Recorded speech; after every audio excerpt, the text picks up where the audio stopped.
You got Crom and gender swap Crom. Oh, it's double the resident sleeper, right? So I don't know. You might be asking for quite a bit. I'll do my best, but you know.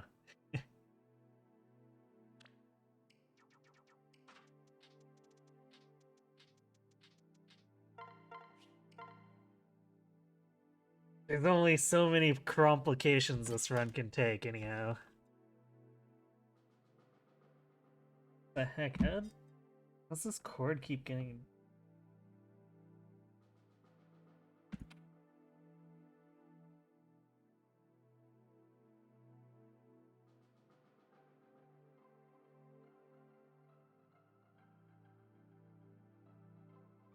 I swear my 3DS finds ways to tangle itself around cords that should have nothing to do with it.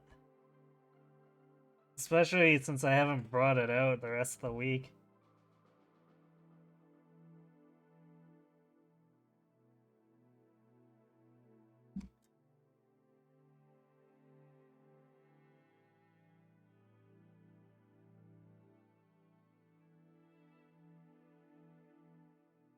Can't be more cursed than Ringo's last run. Hey, Ringo's actually finished despite the menuing problem. So it could easily be more cursed than that. Just Ringo's was indeed impressive.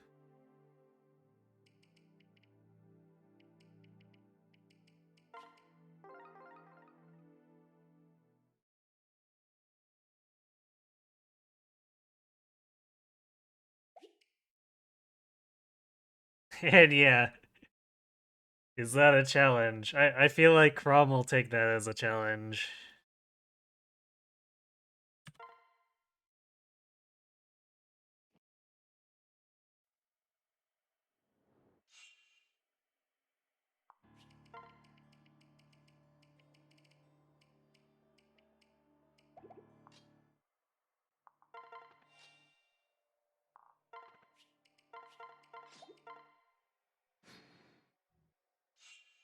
Hey Gus, thanks for the luck.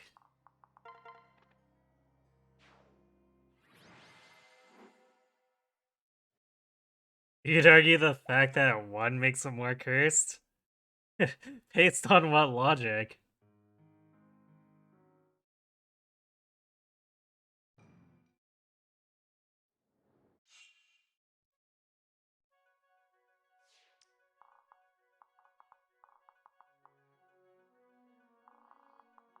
Okay, well, we tried pretty hard, but it shouldn't be a Fred killer just because his Myrmidon's not got Vantage.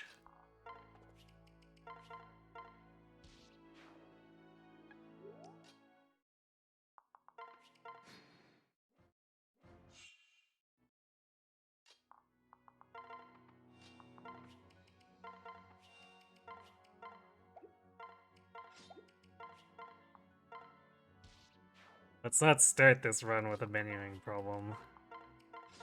We had enough of those last time.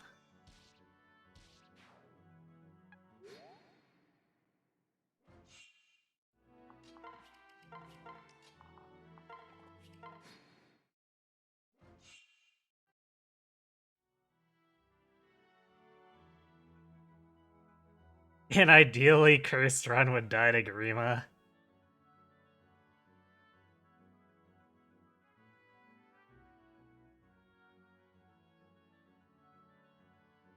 A bad run making or failing is normal, but a bad run making it through is strangled.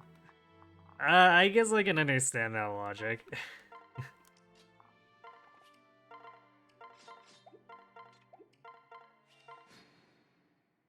Although it wasn't really the worst run it could have been either. We had stats, I just screwed up the menuing. And funnily enough, it's not the first time we finished a run where I mismenued and got Morgan killed.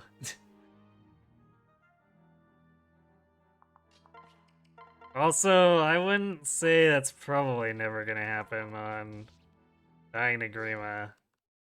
We came pretty close to that last time, like on the last Ringo run.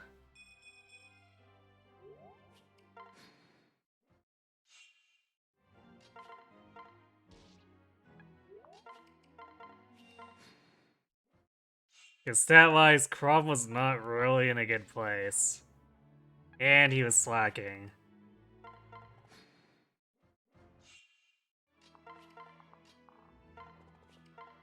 Like, I've had to make special concessions to make it so we had those 3 rounds against Grima. And 2 rounds wouldn't have been enough.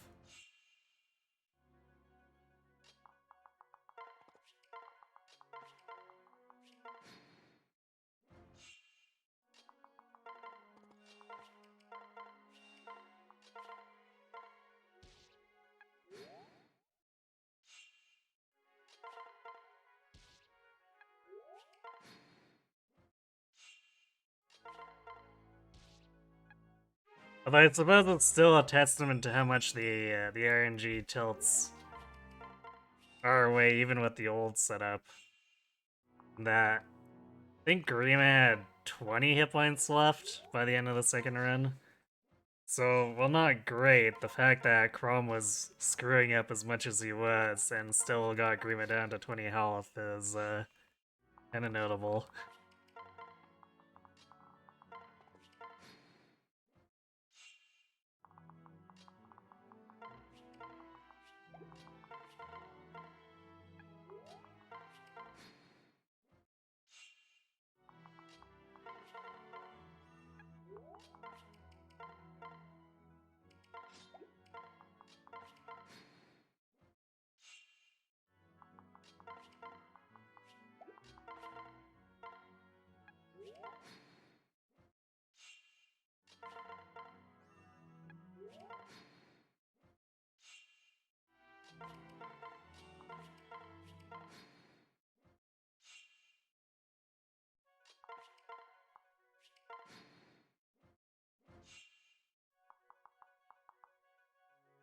Oof. Well, I guess we're double healing.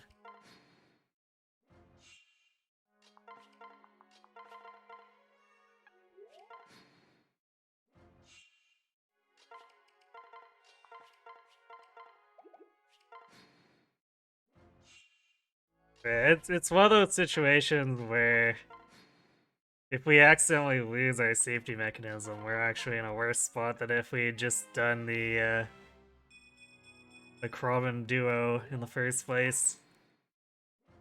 Because then it's we're losing out on experience that would have been funneled into Crom.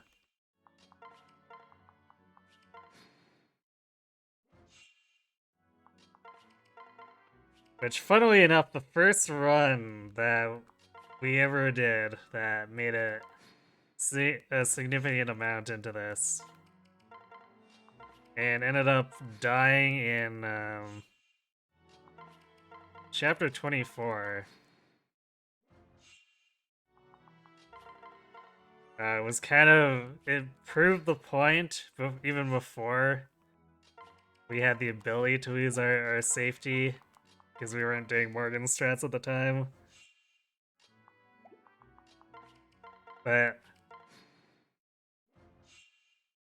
the length of the run was still kind of uncharted territory at that point. So because we were going way longer than I anticipated, I was starting to rush and one-turn maps that we originally had not planned to, and this resulted in Crom not really being up to the task. So he whiffed on a dual strike we needed for a Gale Force, and then we died.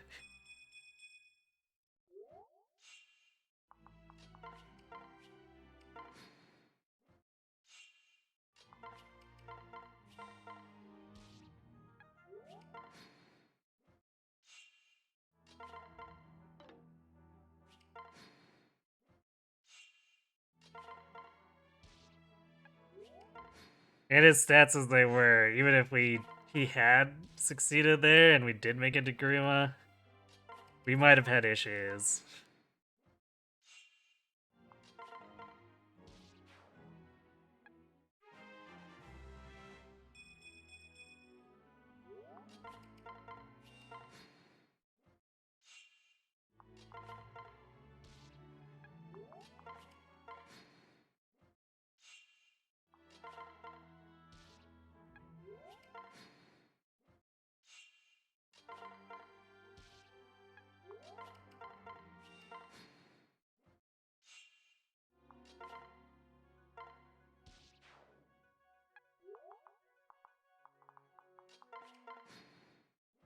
It's actually funny to think back on how insanely long some of those strategies were, and they weren't even particularly safe. Like, the old go-to for Chapter 5 was we hung out in the bottom right corner.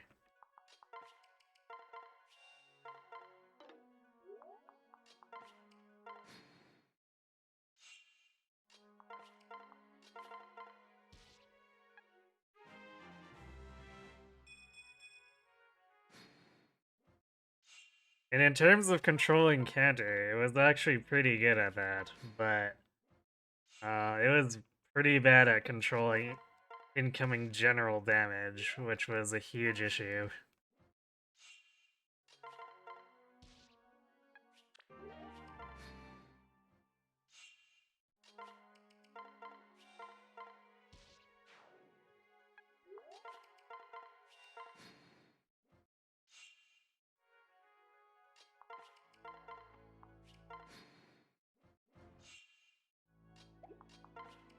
Yeah, it was. I mean, it's not the worst.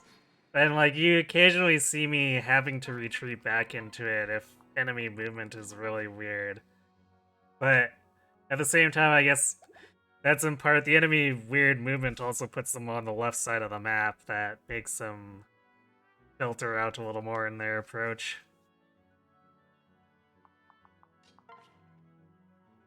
So it's not the absolute worst. Because you can set up a line that, if you absolutely need to, it lets you control what melee can approach. And you're able to attack and trade swap away.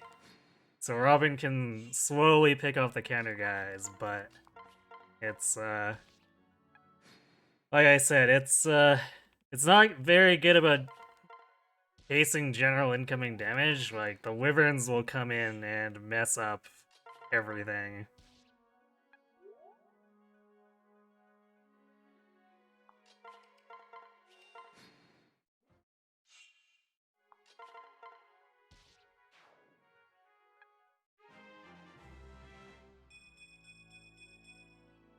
It's a nice level.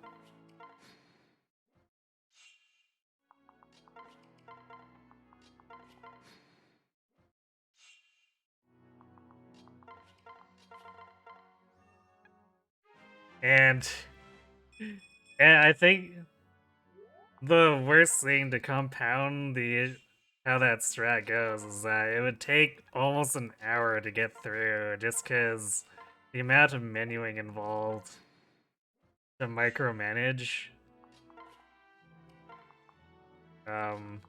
what exactly you need to do. Because, like, depending on the wyvern stats, in order to have Vake survive, you need to, like, transfer stuff around like crazy. And then heal him, and possibly have him use a vulnerary in order to actually tank through the damage. And then you're desperately trying to kill them off with Robin before Vake dies and the whole plan falls apart. So during that time, Fred's also getting pounded. And that's when I learned that the AI is, to a degree, smart enough to know when they can combination kill someone.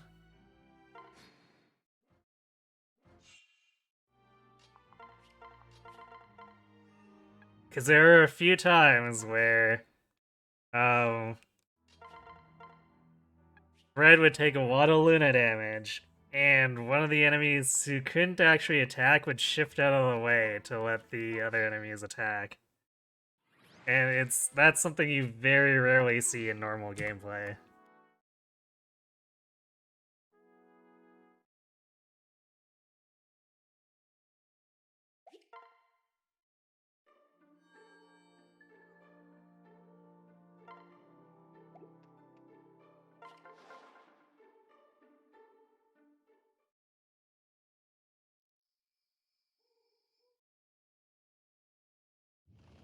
And then chapter 7 ended up in a somewhat similar situation where the old strat deployed Fred and would have Fred with Cordelia and Robin with Crom just turtle it out on that left side mountain.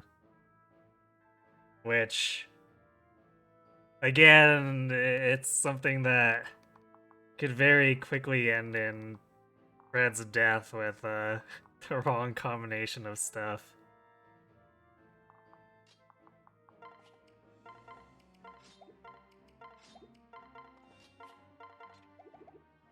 It was also super healing item intensive, so like chapter 5 would use up thousands of gold and vulneraries. Chapter 7 would do the same.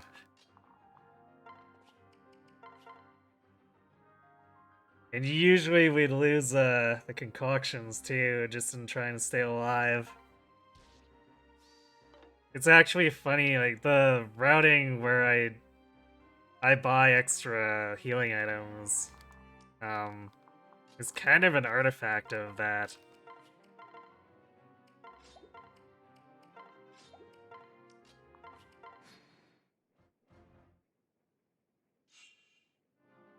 Because we would legitimately need to restock our concoctions. Not so much anymore, but occasionally we still need to, because even with a strong Robin doing like the solo or duo Robin Crom strat still ends in us burning through a lot of healing items at times. So sometimes we still need more concoctions anyway.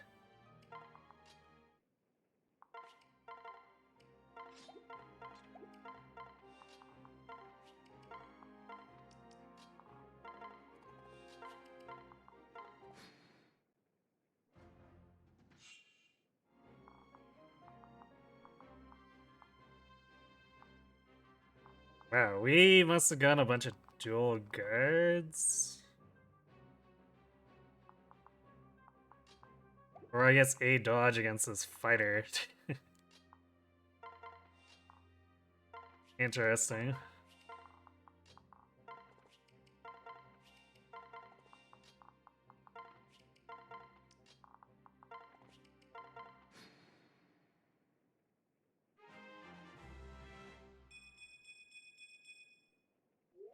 We are very fast, but we are not.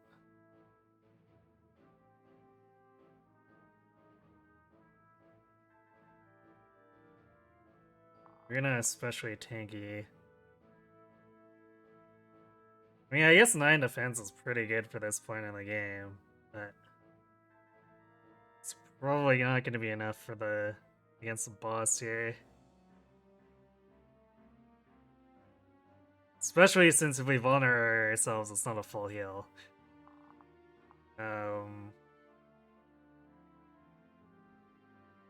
So with Sully we take 17 damage, we take 16 with Fred.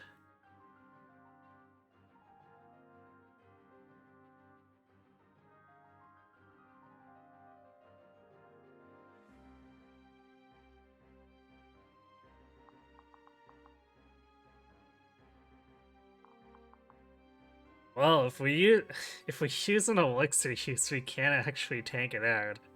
Just barely, but we can.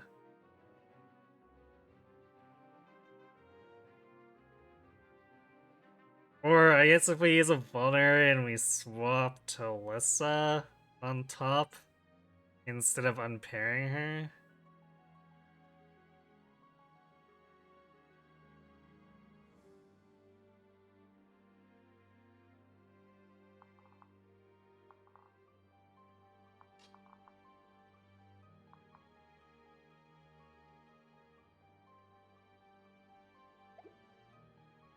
Yeah, it probably makes more sense to do that.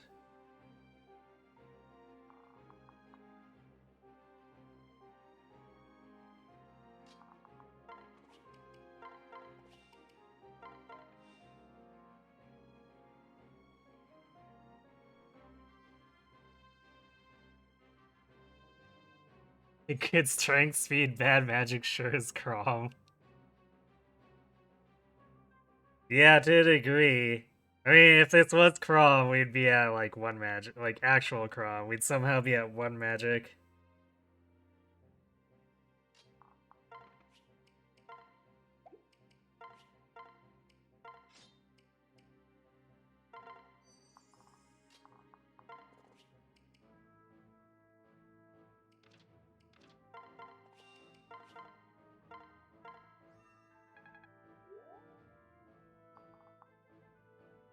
Okay, so then.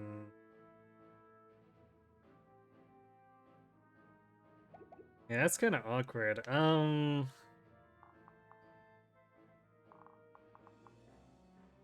Especially since without Craw, once it gets double there. Um.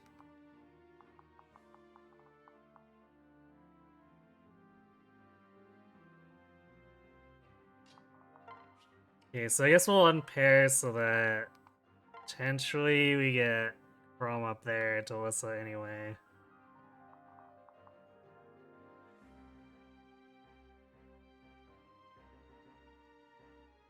Actually, if we pull this guy into the woods here... Well, I guess he'd be hopping on Virion, so it's not really much different than jumping onto Sully.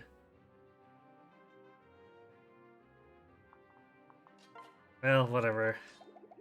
The woods is technically something that slows the fighters down a little bit more, so I guess we'll go with that one.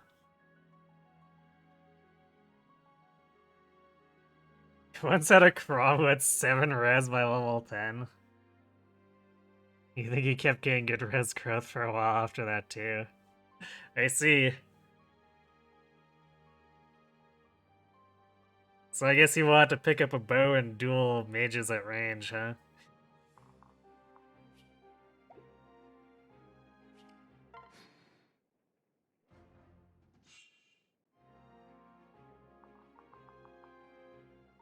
Oh, that archer got stuck behind the fighters now.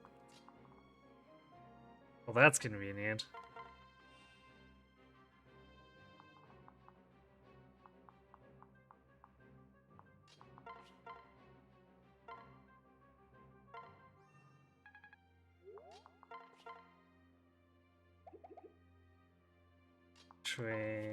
We probably want to do sword here.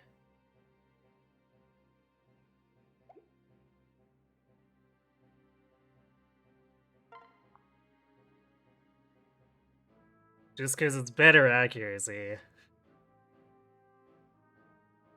And we've got better strength anyway, so...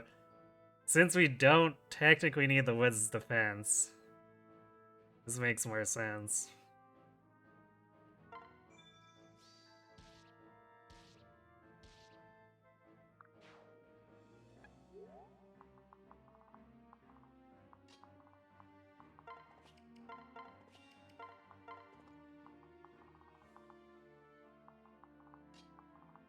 Yeah, that was surprisingly tidy.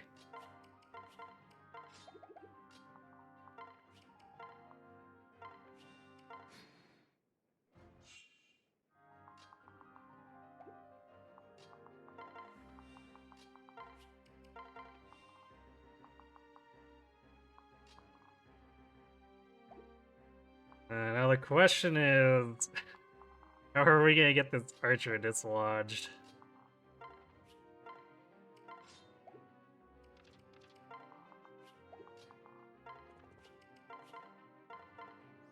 Because, well, him being behind the fighter is definitely messed up their movement for that one turn. It's also gonna make things a little scary with overlapping ranges here, like with that. Well, I guess at least this hammer dude decided to run off on his own.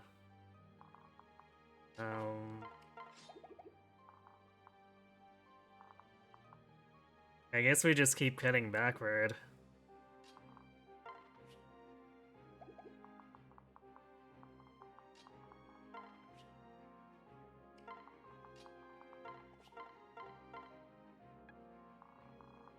I'll be very surprised if we miss the Lissa C here.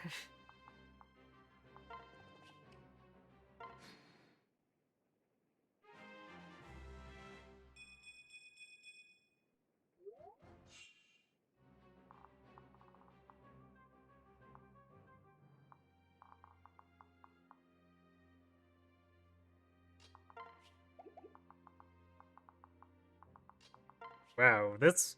We might end up killing the mate or the archer last.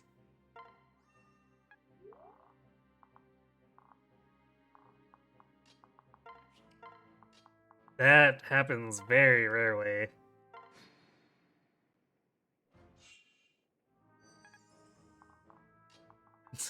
Yeah, apparently Virian's just too good of a temptation.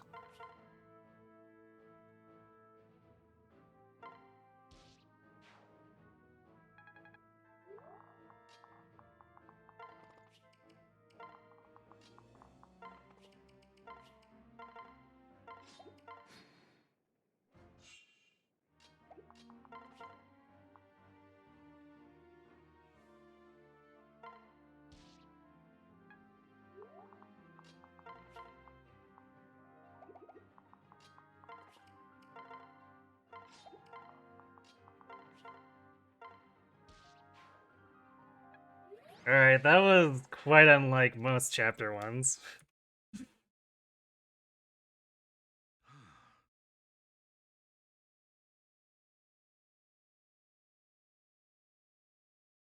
It's true, tome experience is generally better than sword experience, but you also have to be mindful of tome uses, so there's that.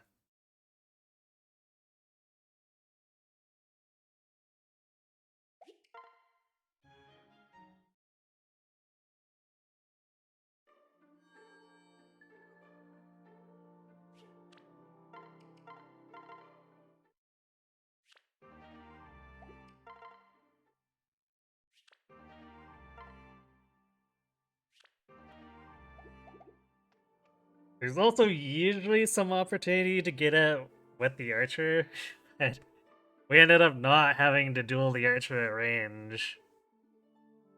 Again, pretty unusually.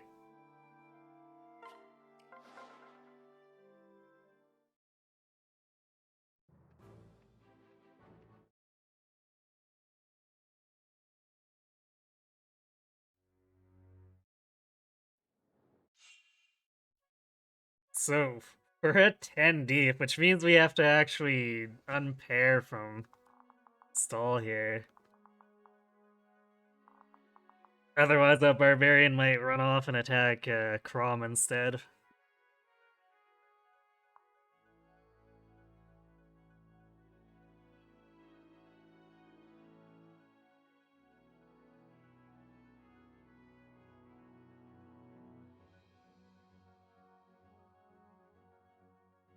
Ever think about boosting it and just cut her hair to better match the Martha Skies?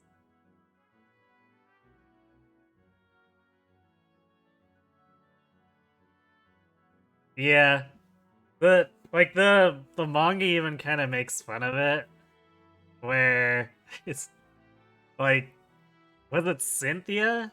I think it's Cynthia. Just literally hands her a mask as they're walking through the portal. So apparently Lucina didn't plan to have a disguise whatsoever.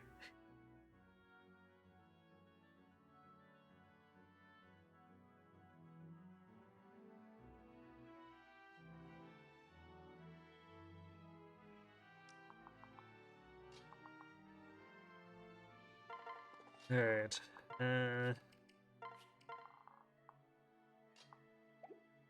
Actually, our magic's not too good either, so... I think we're gonna need the Crom Dual Strike, especially when we're not providing Stall the extra strength from Robin.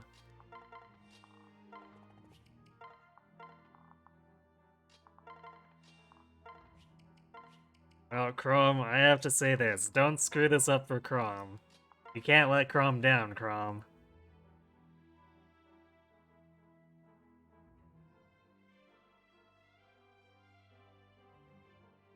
Lucina Jerome support states that Jerome gave her the mask. Maybe it was Jerome then. I haven't read the manga in a while, but it was like there was an argument between like Lucina and a couple of the other kids. And I don't know, maybe it was Jerome and Cynthia double teaming her. Where Cynthia is insisting that she do something and Jerome giving her the mask or something. But yeah, either way, it wasn't her idea. Because apparently Lucia doesn't think those things through.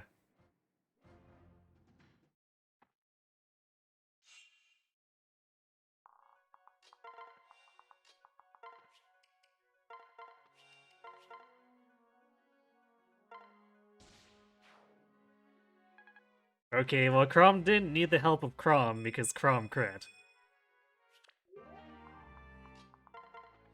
That's avoiding complications. Looks like Fred got a dual strike kill with Sully's help there.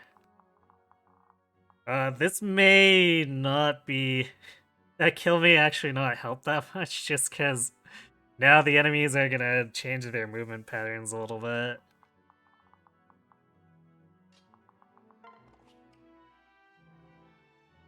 I've actually debated whether I should just unequip Sully. But...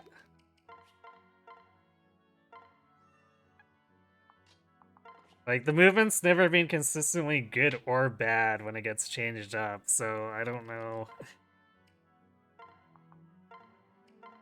Yeah, I've never been able to really make a concrete decision because of that.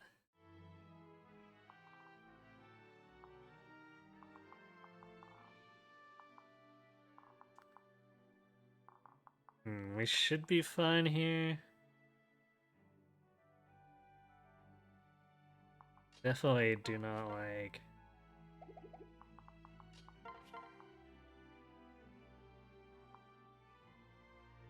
Yikes, we don't have enough damage. I don't like this Vantage Luna Plus, because Fred's gonna take a lot of damage from it.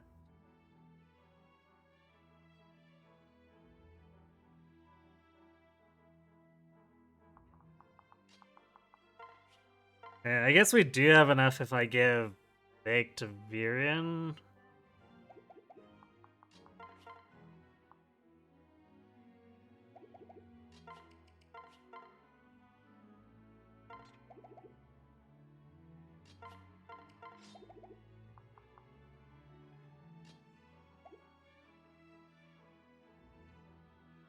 And then...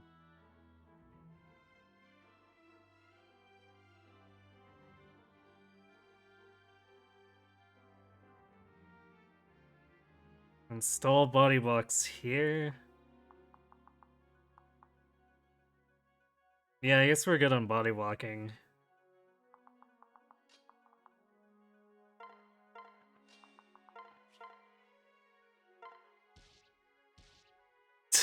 Good old Vake. Getting those... Like, Vake gets so many random dual strikes that he unexpectedly hits.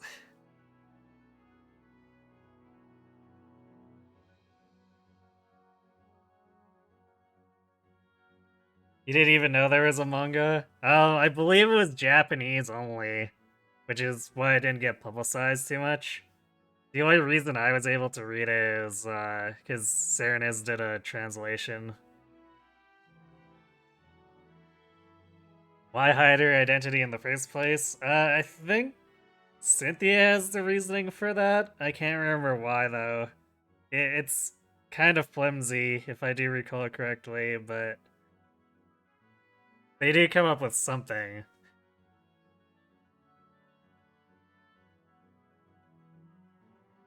Crawl learning he has a daughter from the future might make him getting hitched a little awkward. Maybe.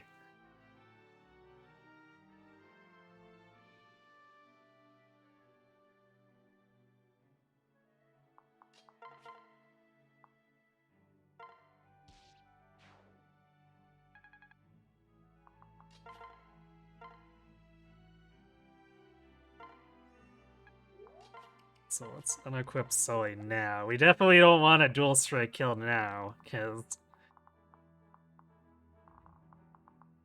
I guess technically there's only one Luna Plus here, so it wouldn't be too bad. But between the dual strikes and the solidarities, we definitely don't want to end up killing multiple enemies and having Fred just get mobbed. It's unlikely, but that hasn't stopped that kind of thing from happening before, so let's just not.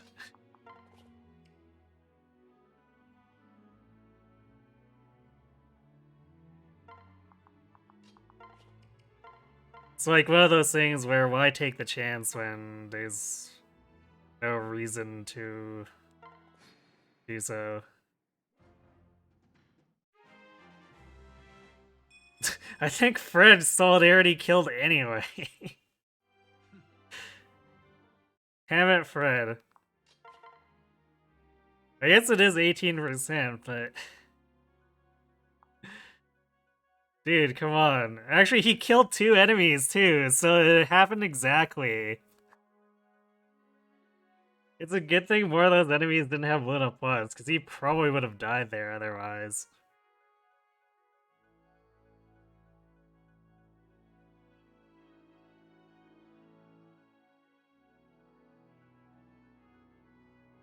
The mask actually hides that one until it fails in Chapter 6. Yeah, and then Crom still doesn't figure it out anyway. Like, he has to be told in Chapter 13.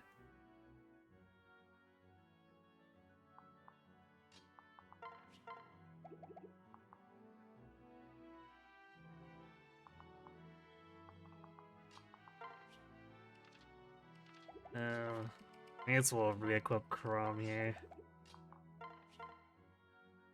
Especially since we have Imperfect Hit.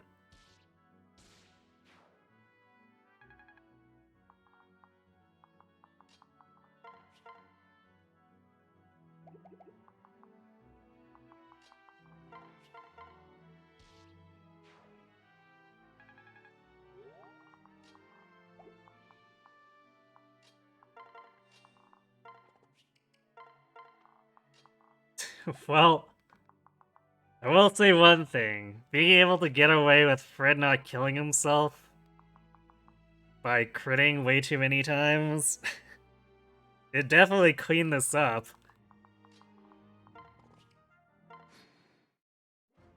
But dude, if they had a worse skill set, that would have been game over.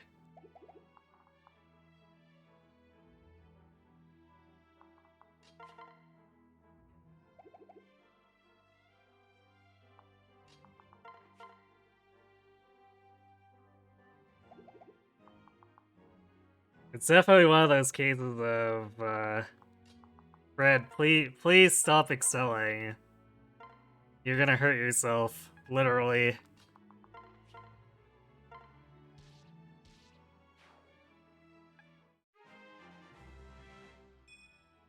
Oof. Well, that's a level. And I guess, again, it's kind of it's an illustration of, why I'm not the fondest of, Brits in general, including on player side.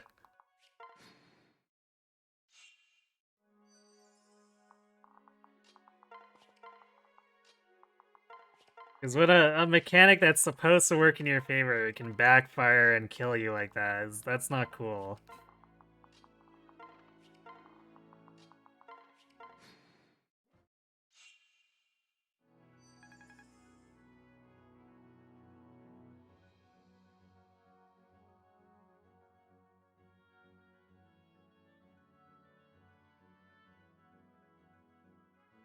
Crom's defense without knowing about time travel or having the mark doesn't really prove anything. Yeah, as Wormanex says, they should have. It should have brought up questions where they don't just let her go. It's like, hey, there's something a little odd about you. You mind having a little chat with us?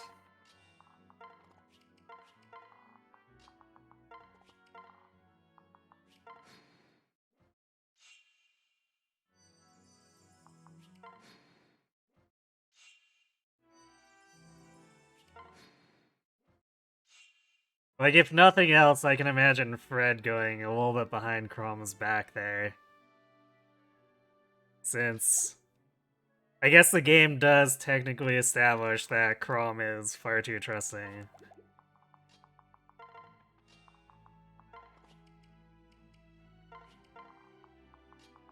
Otherwise, Robin wouldn't be here in the first place. Okay, how fast are we? We actually come really close to doubling the boss.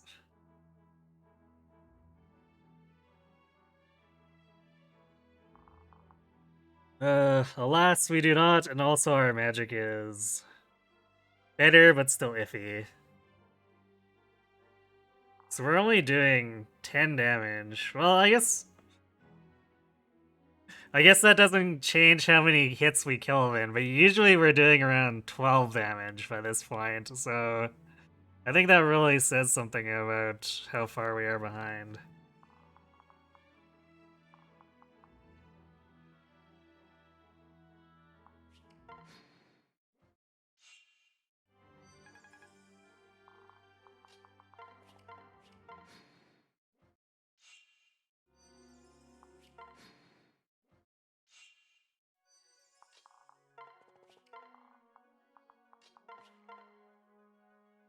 So yeah, we doubled a soldier without needing assistance.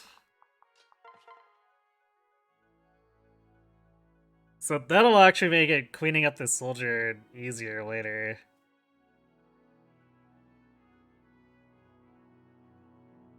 Because this will put us in a position where we can just kill him in one hit.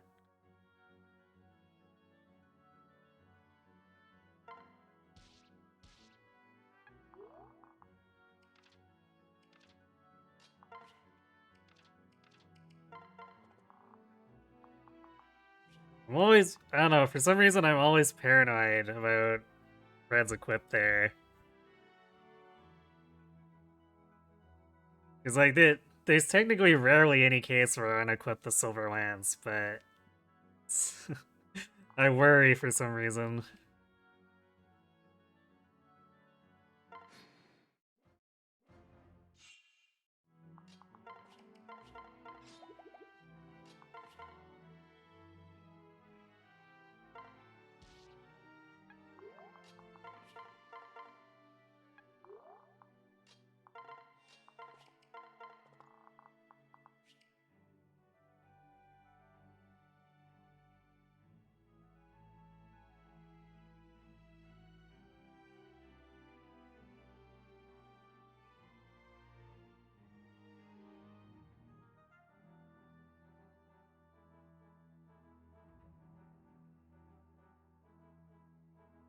You think that crits and misses are too important a part of FP to just remove? I mean, like, take a look at Heroes. They don't have crits at all there. They've replaced it with charged specials. I feel like that system is way better than the crit system that they've kept in the main games.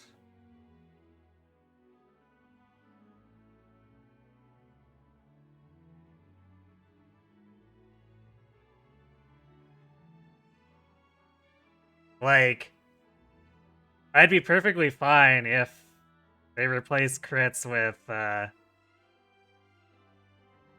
stuff like Moonbow and Glimmer. And maybe just one. Okay, so normally Swordmaster and Berserkers have crits as their identity, so we replace them with specials. So we'll just give them special speed acceleration. So now they get their specials more often, which kind of keeps them in line with setting up for quote-unquote criticals, which makes their identity distinct without keeping the bad parts of crits.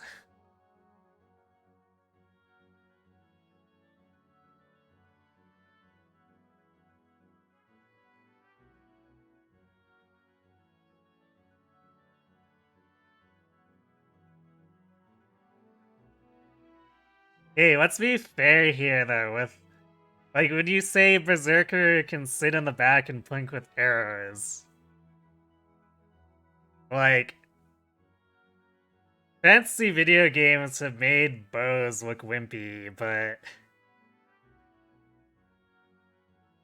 Like, actually drawing a longbow requires a lot of strength. Like, almost ideally, if you can train the big muscly guy to use the bow, You'd probably want to.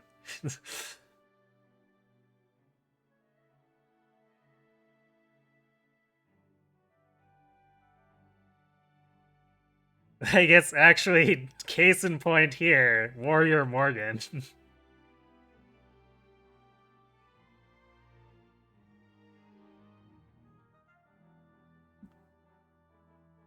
Okay, what were we doing? Right, we were pulling the boss.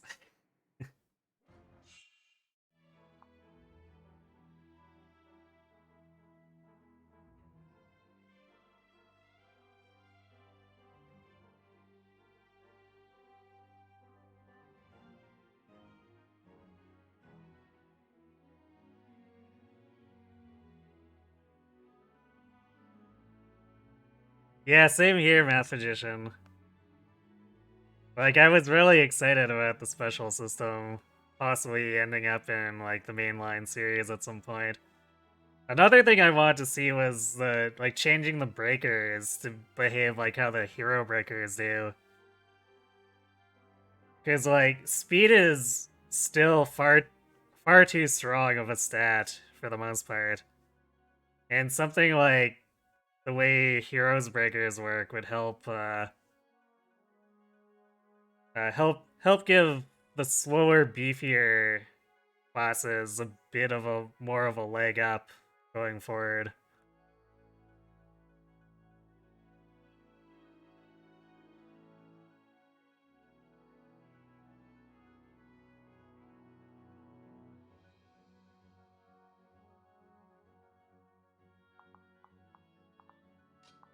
And yeah, I think I agree that the throwing a hand axe is not too much different from hanging out, hanging back and using bows as well.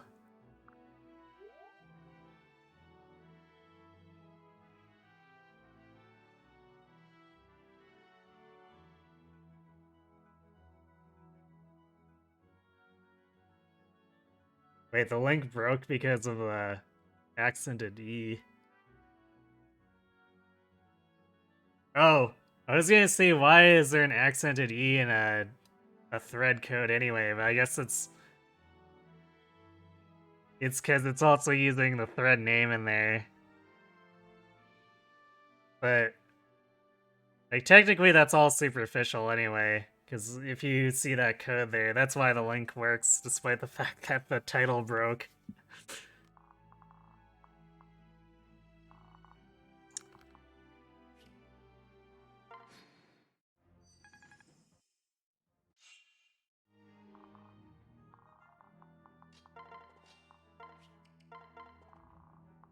I guess that would make this an episode in weird coding observations.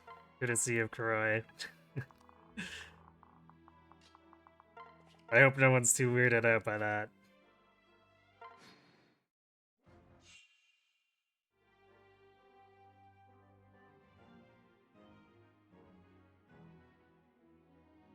Yeah, that's exactly my point. Bows in real life require a lot of strength, and they actually pack a lot of power too.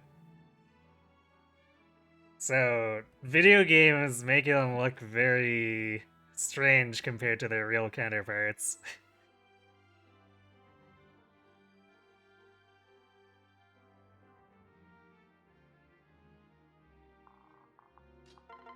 Although I guess another thing that falls into that sort of reputation is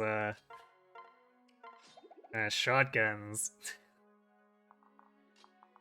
It's like, oh yeah, shotguns only have an effective range of 4 meters, right?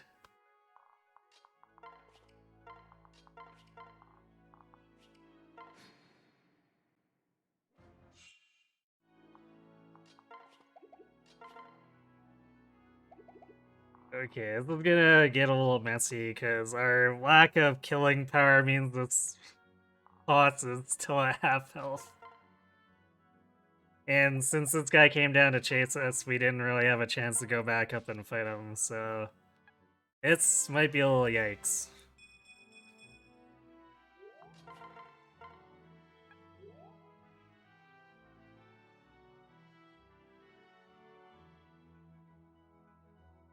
shotguns do not get depicted well in NVIDIA, and it's easier to list games that show the range right. Exactly.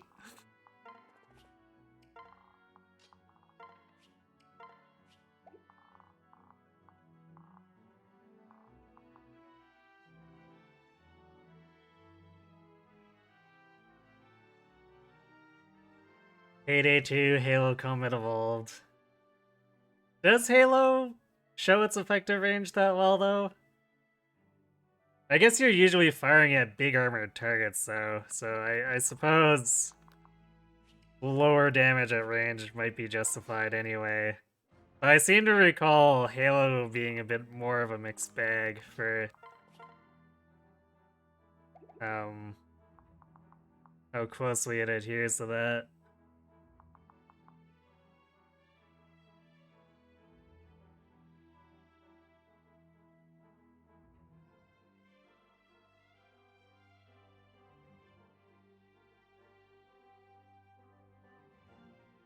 Specifically Combat Evolved? Well, I mean, that's the thing. I don't remember the first game being um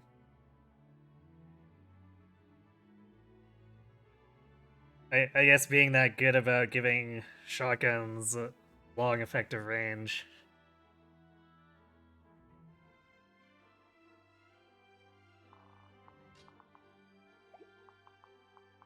Well, I guess these guys thinking that Crom wouldn't be able to escape at least let us do shenanigans. This is still kind of bad, though. I guess at least we can double the Merc. But I think now this boss is gonna come down. We might get the Barbarian coming down. Maybe same with the Soldier, but the Soldier is close enough to Robin that we might not... Like, the Soldier might go here instead to try to threaten both.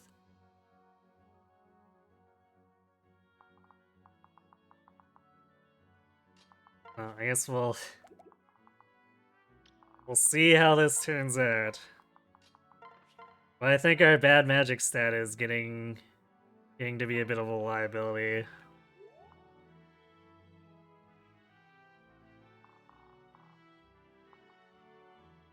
Fortunately, we got the speed to double. It's just hitting like a noodle twice is still just hitting like a noodle twice.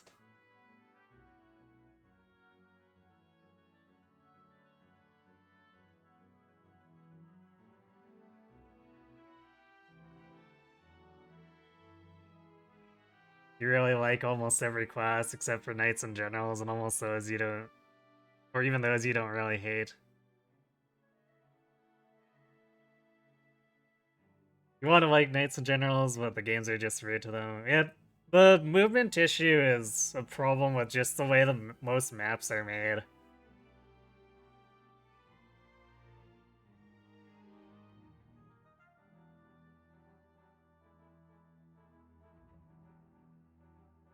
Like, if we could just have more defense maps or maps where, you're not trying to rush objectives with your paladins on a constant basis, then maybe it'd be a little bit better.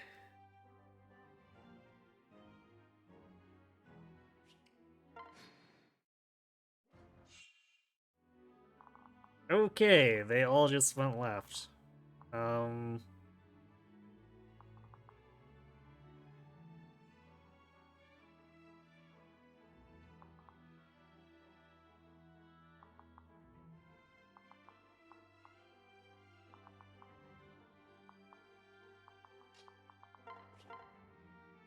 Well, we can never close the distance to the Risen Chief without getting into danger. Actually, No, I don't think we have the power to kill. If we had the power to kill this Barbarian, I could probably... Like, as Fred could kill this guy and then we could jump the boss, but... As it is, this Barbarian prevents us from being able to do that. So I guess we're just gonna have to kite back.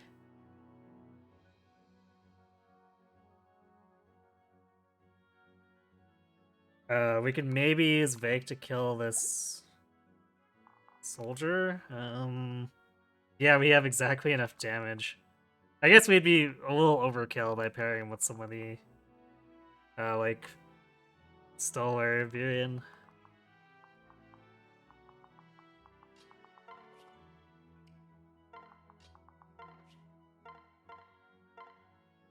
Okay, we really need to hopefully not use more heals here.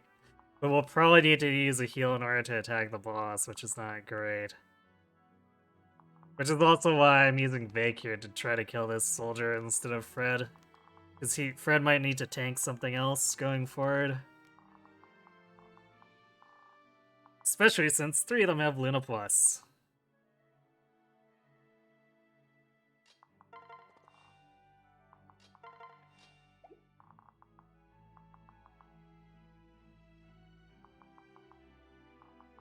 Yeah, I guess we'll do this. I don't think anything else can reach.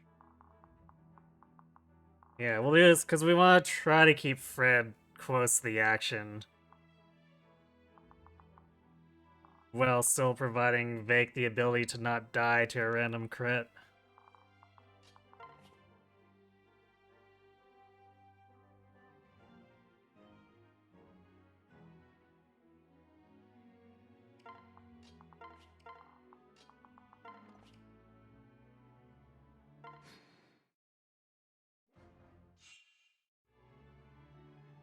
Oof. Okay, here comes the boss.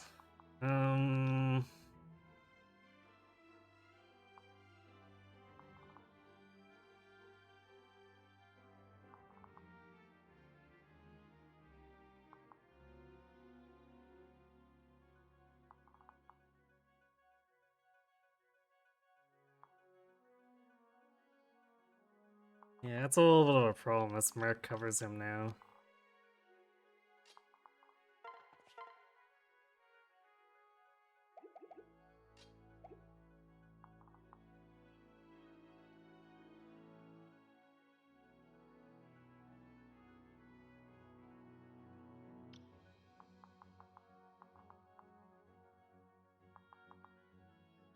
Well, I guess we know Fred can take the hit, so we can kind of body block here.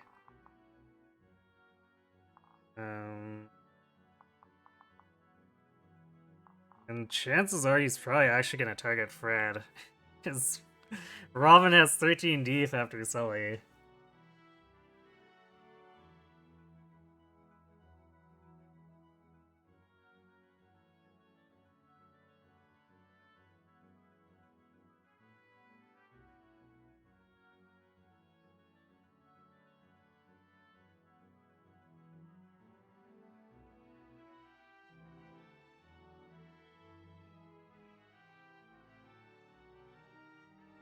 Well, I mean, there is one type of spooky enemy that could, in theory, be shut out by generals. And those would be like the assassins and the sword masters, like Three Houses style, where they've got medium strength and a billion speed. So if your generals have high enough defense, then they don't really care about being doubled by those guys.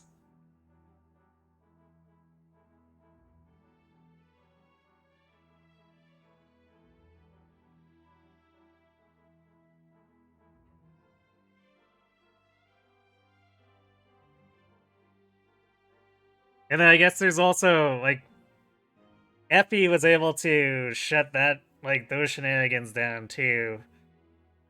I guess technically Benny too, for those who used him with Wary Fighter. So, like, really, I kind of feel like Three Houses needed to keep Wary Fighter going forward, or like an easy access Wary Fighter. Because yeah, sure you can inherit quick rip or pick up quick riposte and go back to being a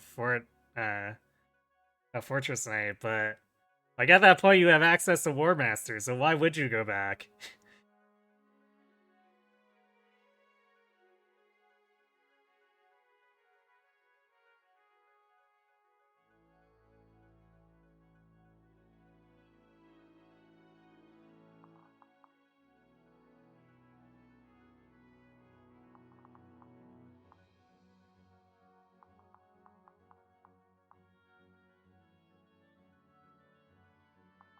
There's definitely an issue here, actually.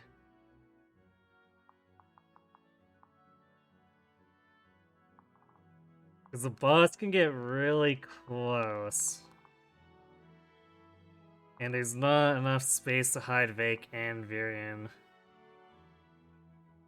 And Alyssa, for that matter. Because, like, if we get in the way here, we've only got 2 spaces. And if we're blocking here, then the boss can slip down and attack anyone who's over here.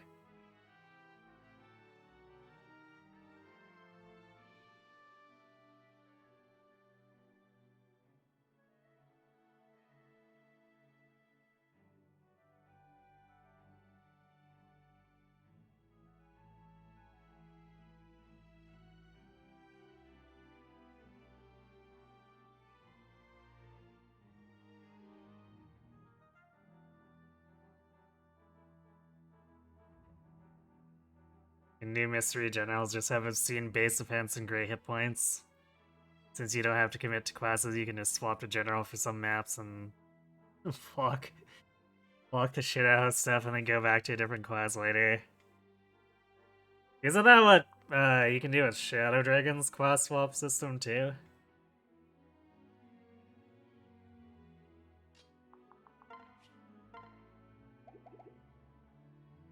Okay, so we have pretty good odds killing this guy with Virion, but then do I guess actually no, we can put what's up here, so we can technically hide everyone. We're gonna have to use vulneraries, but I guess we haven't used too many of those up, so I suppose this is okay.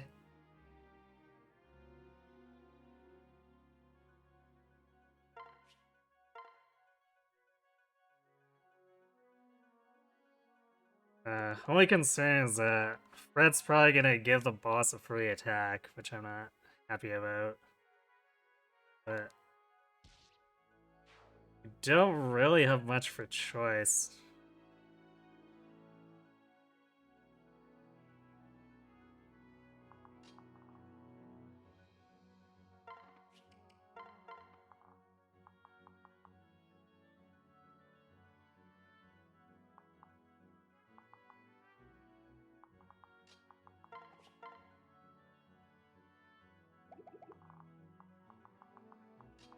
Yeah, this magic stat, man.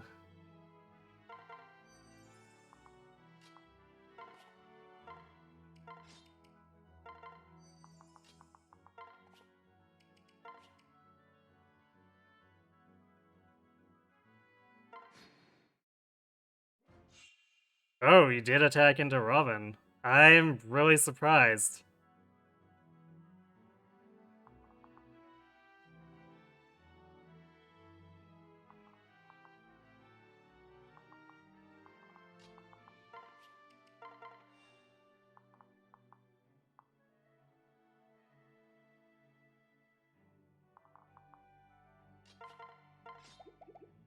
Okay, well in that case...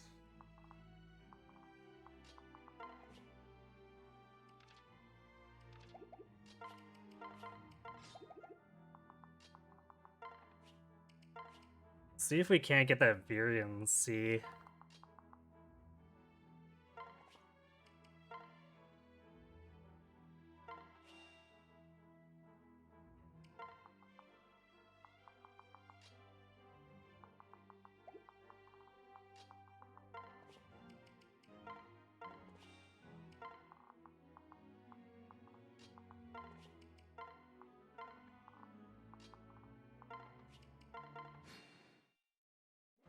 We're trying to be sneaky to Alyssa there, but no, not letting you have that one.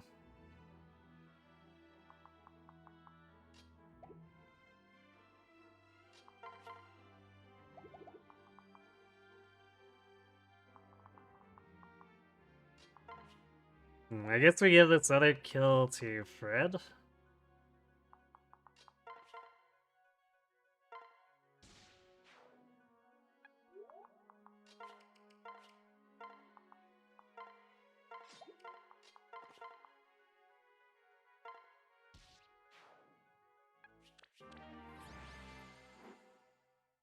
Yeah, that was a really gross chapter too.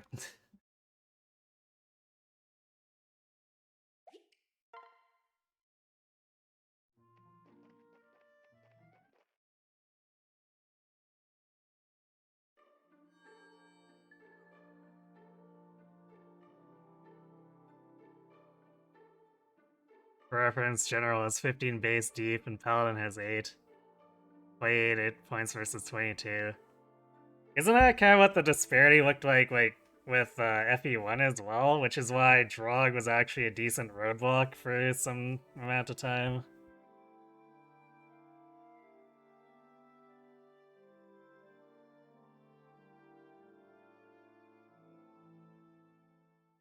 Like it's kind of weird to think about, like in the interim games, like the Game Boy Advance games especially, where um a lot of the other units had their defenses creep up towards what generals were supposed to have. And like I guess that's fine with, say, stuff like fighters and warriors, which are also supposed to be just be big sacks of hit points. But that led to paladins being too good.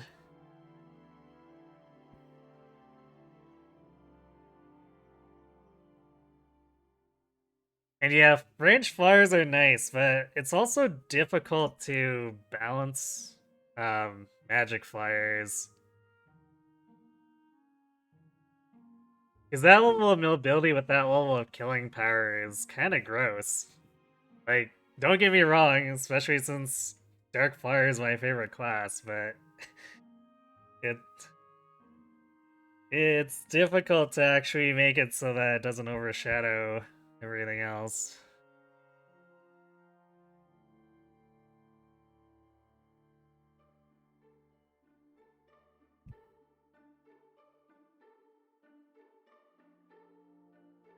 Part of that is just that tomes are insane in Awakening. I mean, 3 houses Dark Flyer is pretty stupid too.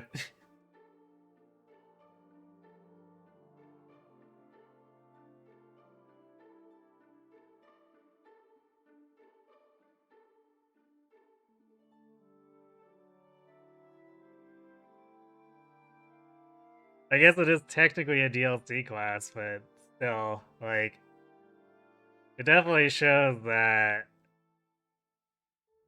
it's difficult to balance that stuff. Because it's not like War Cleric slash Monk is super overpowered and it's a DLC class.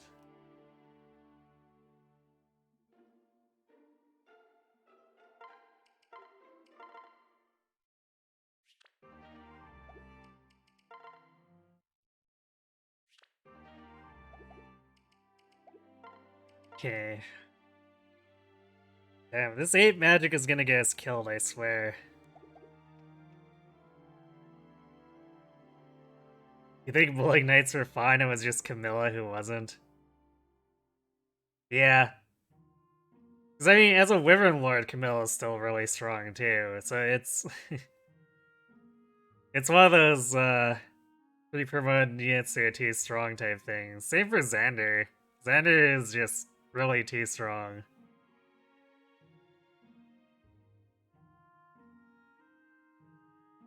Granted, I guess Xander and Ryoma would be a lot less stupid if they didn't have their legendary 1 to 2 range weapons.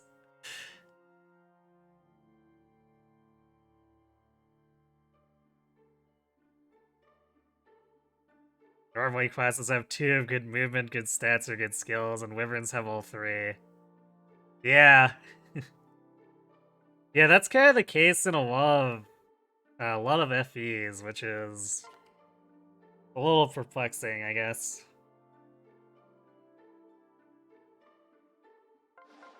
I don't think I need to quote Radiant Har, but I will.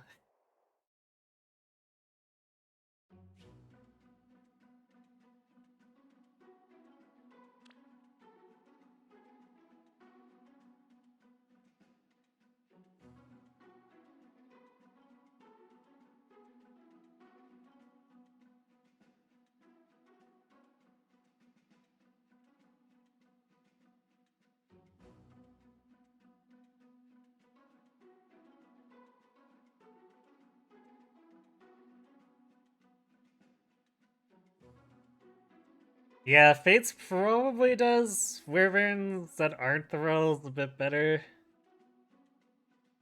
Um,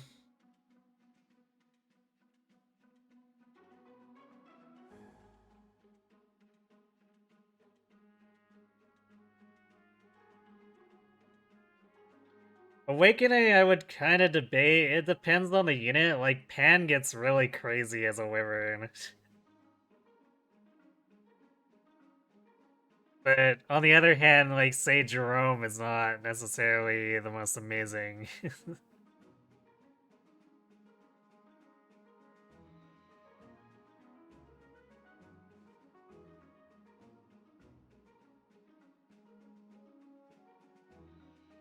It's time saying we should do something about this. Rollins won't know what hit him. I mean, you don't need to nuke them that hard if you're gonna do that, Dawn Ball. Oh, like I said, the main point of issue is that Fates decided to nerf 1 to 2 range, which is fair because let's be real here, 1 to 2 range is often way too strong. But then they decided to give Ryoma and Xander legendary weapons with unrestricted 1 to 2 range, which is really stupid. I think doing something about that alone would be enough.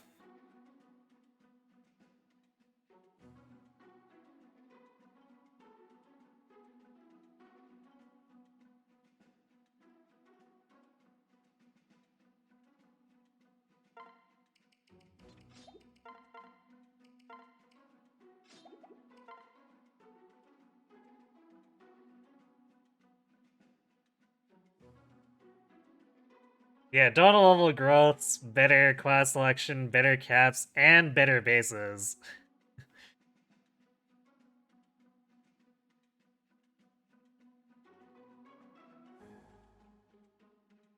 So she does have an easier time getting out of her class. Even though, like, I would argue that Tigul is probably the second worst in the game.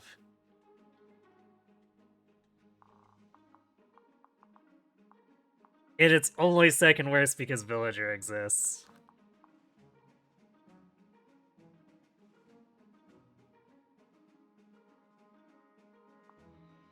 We can be... Can we be aggressive here? Do we actually have the magic stat to be aggressive? So we're only gonna do 8 damage to this guy twice. Fine, I guess he doesn't have a Tavis or anything, so Fred should be able to finish him off without too much issue. Then with... Did we get that Sully C? Yeah, we did. I guess with how much fighting we did with Sully, I'd be appalled if we didn't. Alright, so 14 def. That makes us fairly comfortably survive these archers.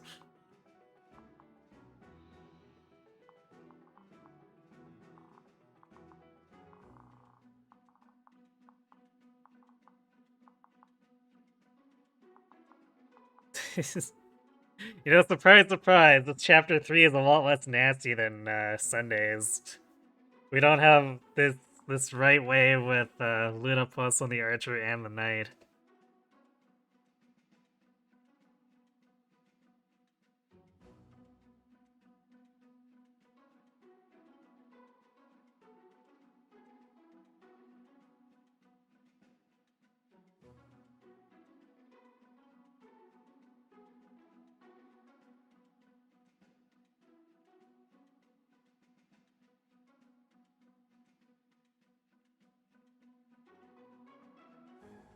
I don't think it's minus 15. Like, she's got...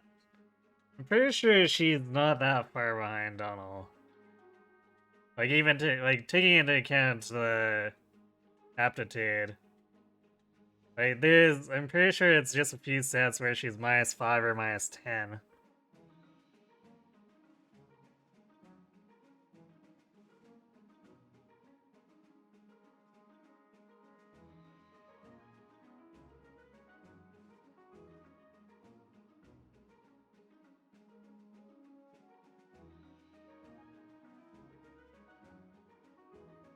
Yeah, I don't know if I'd call the like Caden and Keaton trash. They're not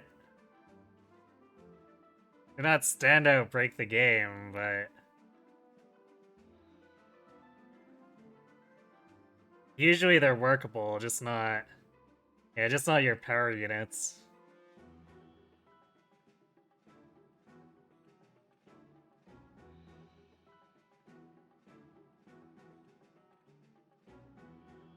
I guess I don't know how doable this would be if you could make their version of beast killer weapons.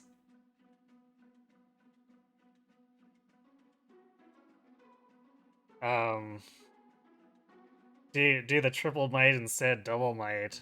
That might give them a bit more of a niche to target.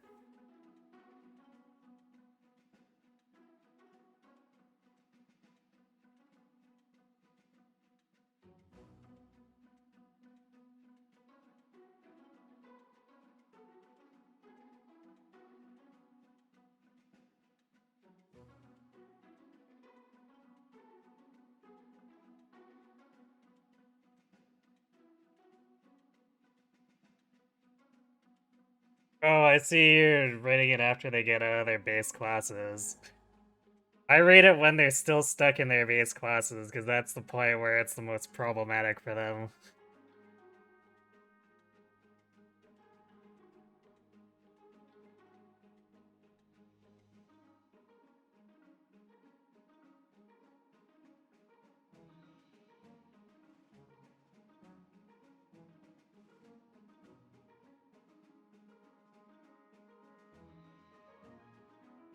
You know, Kaden actually wouldn't be that bad, too, on... Like, if you could get Kaden on Conquest instead of Birthright. Like, there's a lot of scary sorcerers.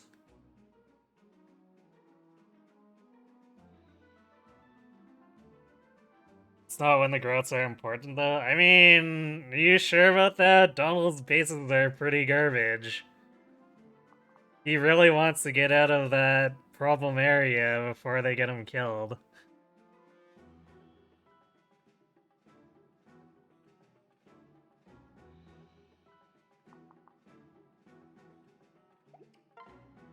Alright, I guess I should actually get going here.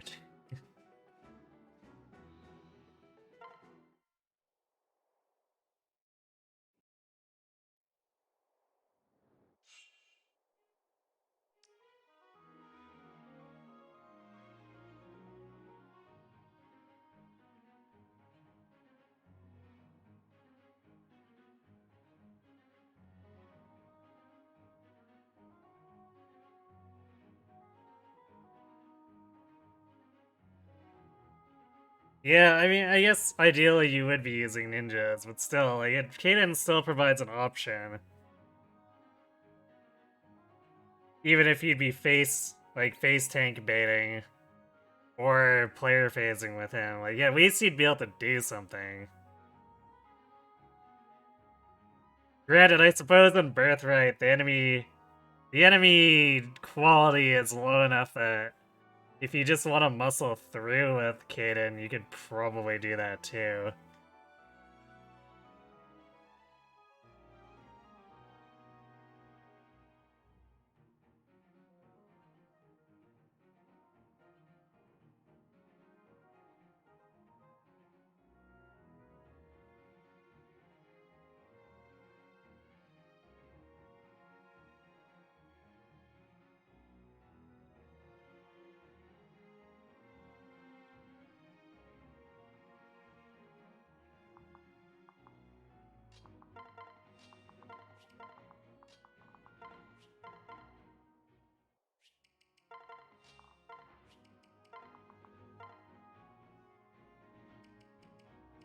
Alright, I didn't trade off all these items. Oops, we should probably convoy... Or I guess trade over the Iron Sword to Robin.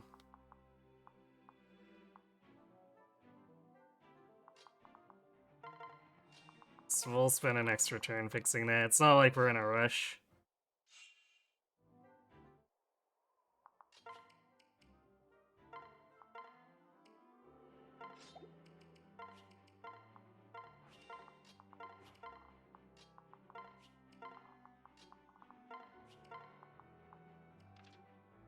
Oh, hey, and we have more than 5 skill, too. How about that?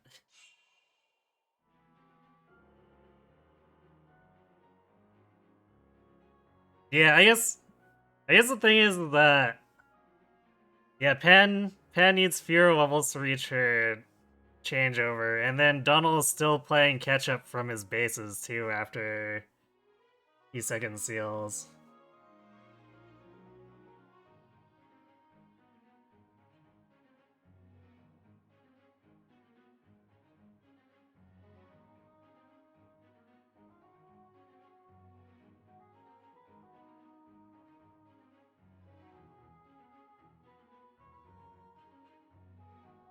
So it also you still also have the issue of both of them are potentially competing with Robin for second seal, which is not a battle either of them are going to win most of the time. Oh, I should also give the bronze lance back to Sully. Wait, who got the Iron Lance? Oh, Vake did, right.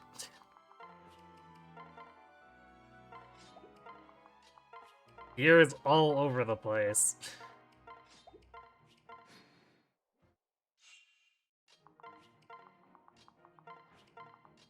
Like, usually I don't have to worry about passing all this around, but Vake got a kill he normally doesn't. And then I was clever and saved a Silver Lance use on Fred.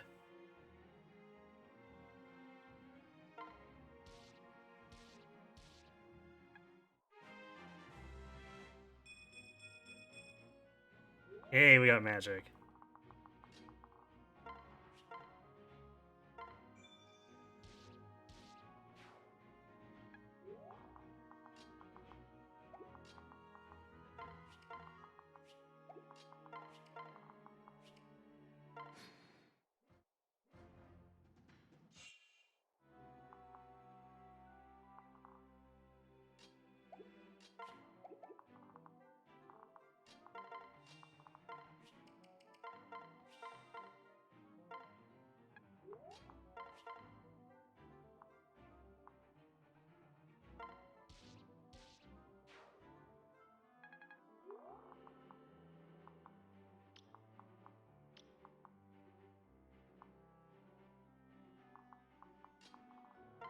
I guess Fred doesn't need to worry too much about damage. I guess I might still want to vulnerary there.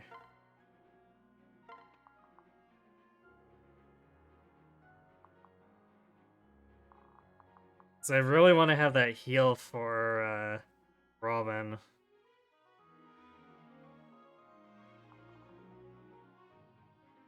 Mine, I guess it doesn't matter. Either way, someone's probably using a vulnerary.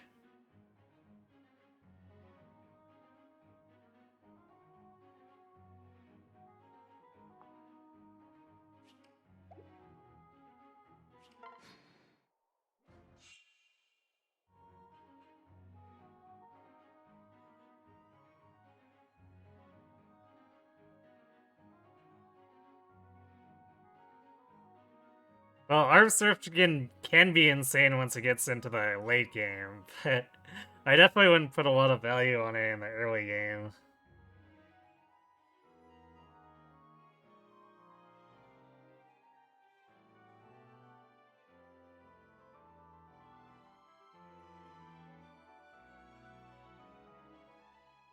Sometimes you just think about Keen pulling out a Beat Straight and Birthright against all the mounted enemies that Zerg rush you.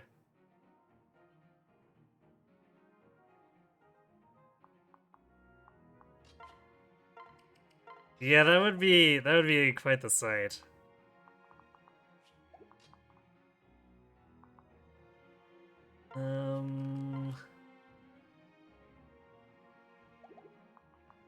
Varian and Baker are kind of in an awkward spot.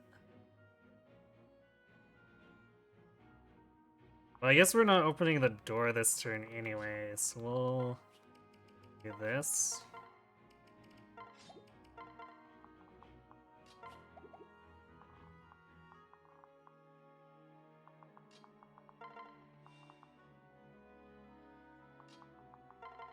There we go. Get Vacant Virion out of there.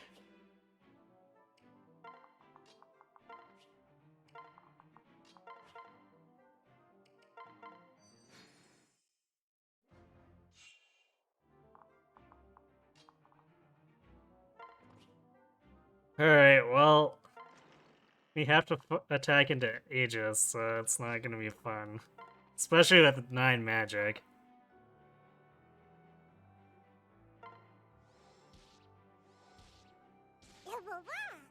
Wow, alright. Good job, Crom.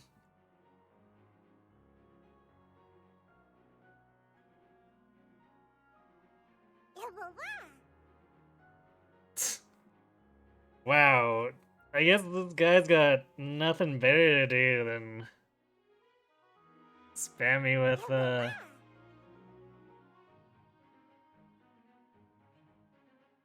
accounts with additional numbers. Huh.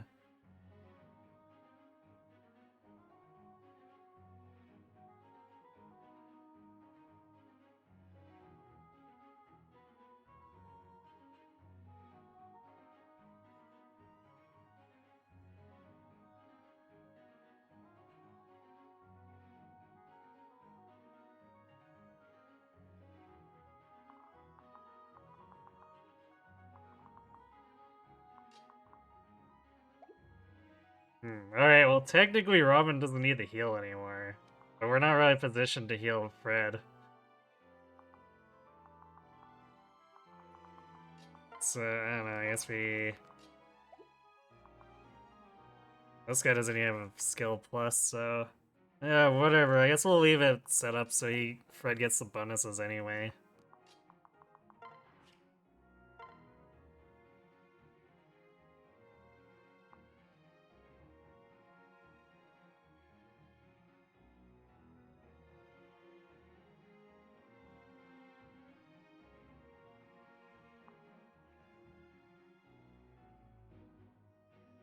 Yeah, that'll be fine.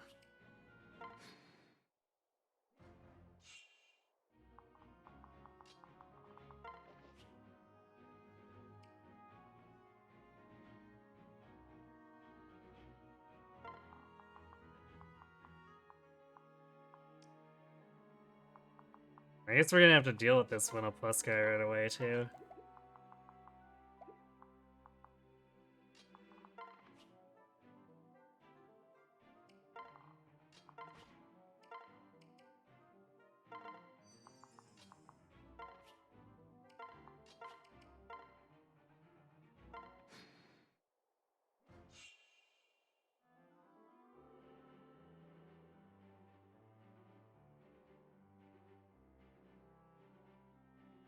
Yeah, supposedly those accounts are related to the hate raids. I haven't looked into it too much myself. They seemed harmless enough at first, but some of those names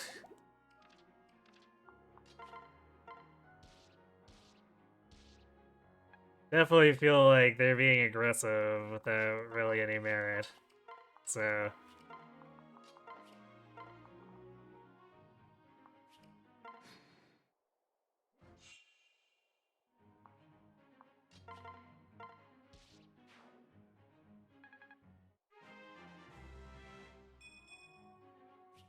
oof. Alright, well I guess we're using another vulnerary here. We took quite a bit of damage and that's not even getting hit by the Winnow Plus.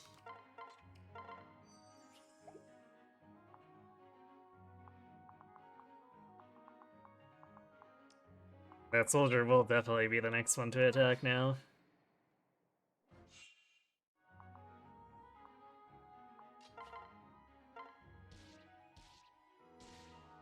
Nice. Good job, Crom.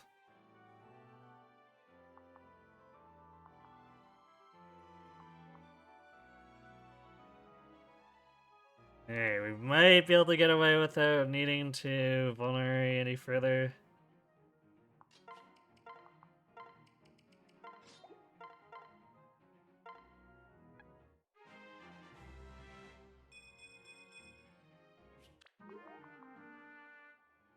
We can one round this soldier and then damage the merc and swap to a sword to save Tomius too.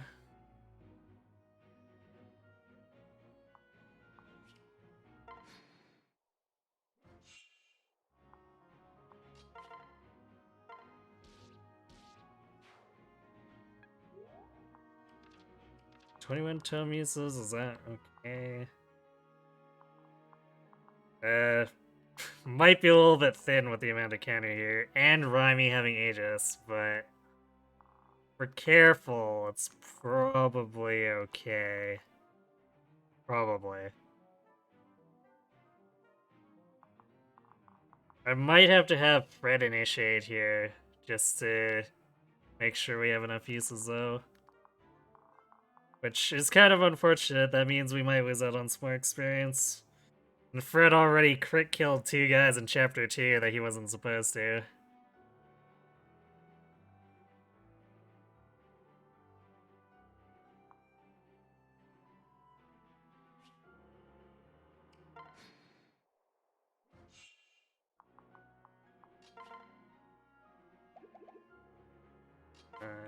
Are we gonna have enough attack? 16.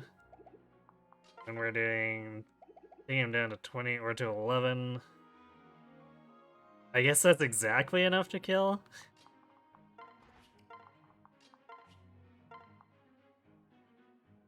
Yeah, exactly enough to kill. Assuming that actual Crom doesn't intervene. Yeah, alright.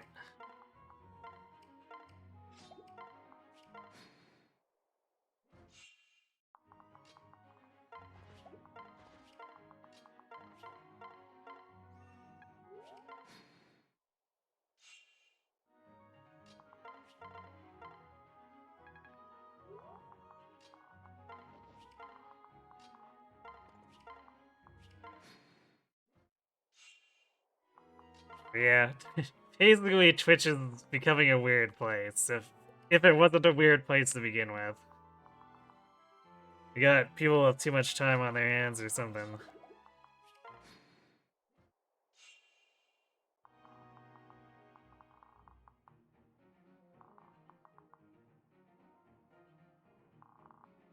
We're gonna...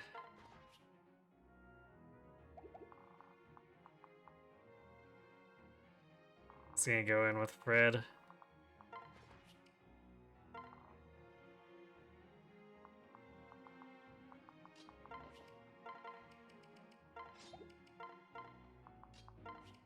I'd say what happened to all of our Tomises, but considering how low magic, I'm pretty sure I know what happened to it.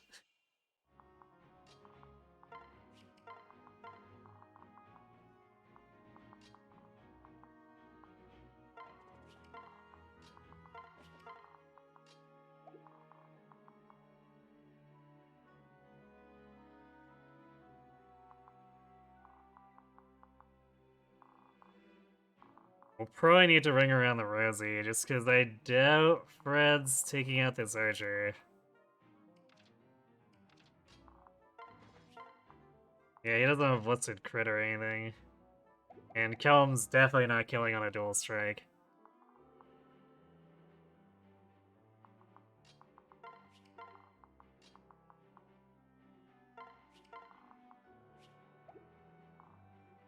Yeah, it kinda sucks we have to do it this way, but...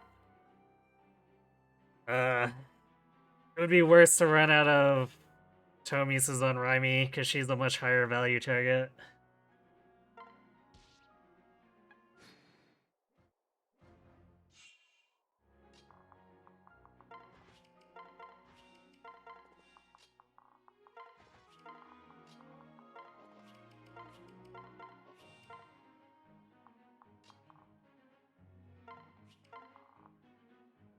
Yeah, I don't really see any way we're gonna be able to take care of that.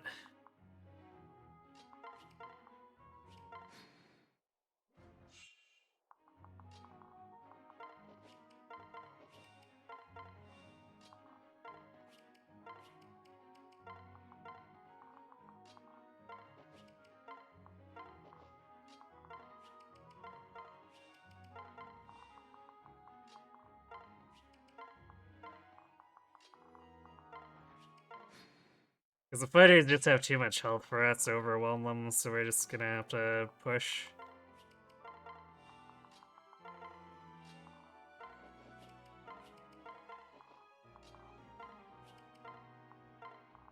Which unfortunately means doing the long run around the Resi strat.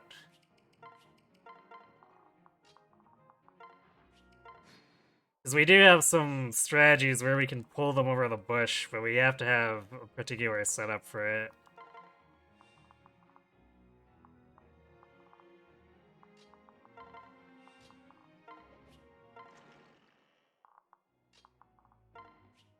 And usually that involves Robin getting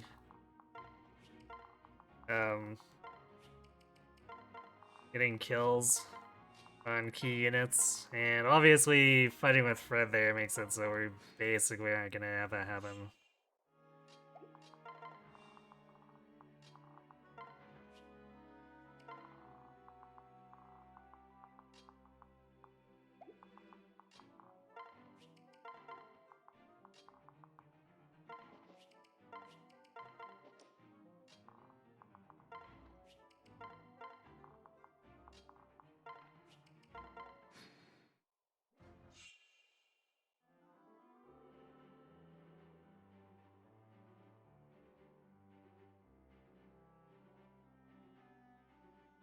Because one of the chapters, you're not sure if you want to do anything specialty. Running around stuff is boring, but you fear you give one key, you can only give one key, you can get screwed reasonably easily.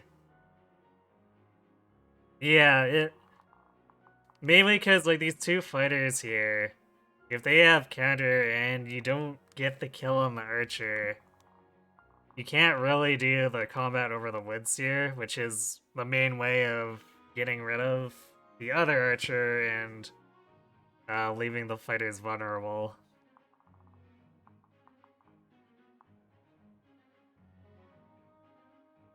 So I'd probably, if you were gonna mess with anything, I'd say if you were to do the one key, you should also change the formations up.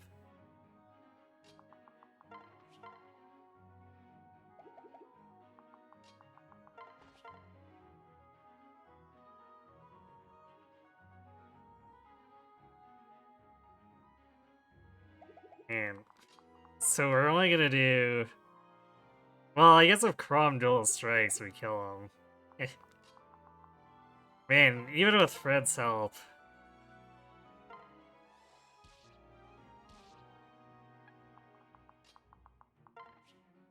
Our magic is definitely rough.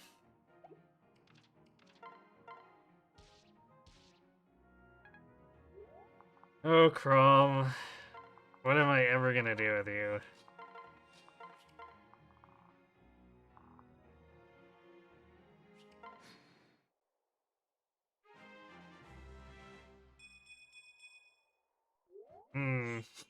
Still single digit magic.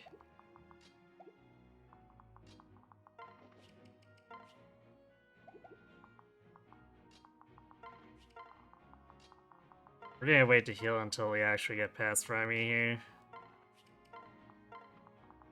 So if we swap now, we're gonna probably just, start tripping over each other.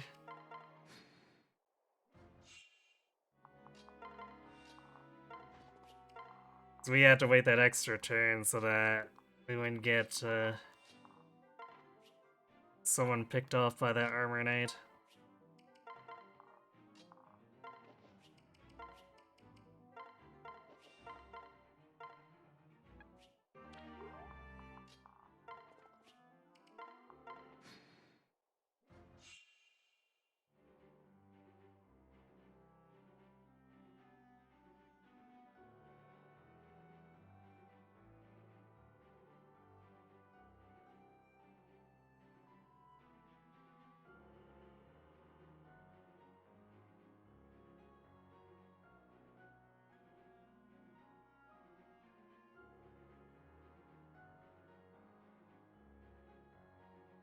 I mean, I guess technically removing the door would help with the issue of not or getting screwed by not being able to run around in a ring.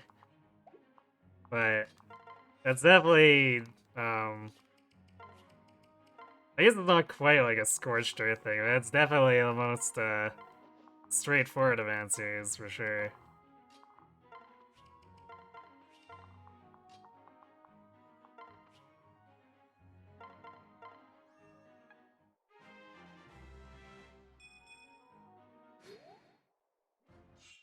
What are these stats? Like, it's great that Alyssa's getting the magic she needs, but man, Robin is not gonna have a good time.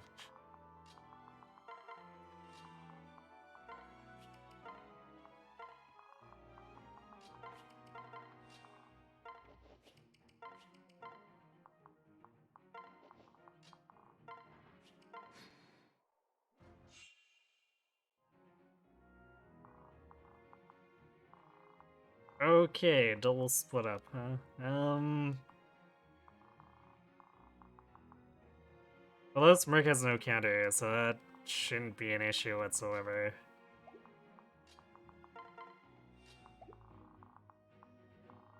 Yeah, we should be good. Do we want to swap to Sully?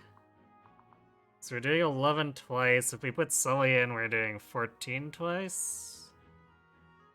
That still doesn't want to run around him.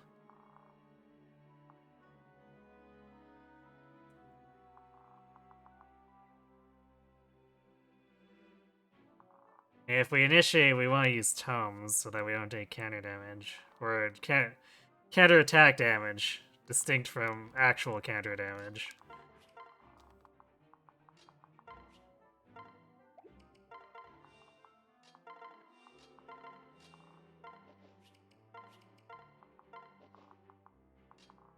I mean, I guess I've been conserving those tome uses, so we do want to use them somewhere.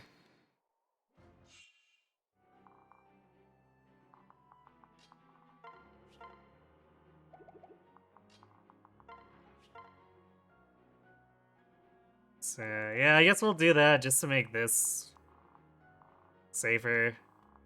We do have some time before these guys catch up, but...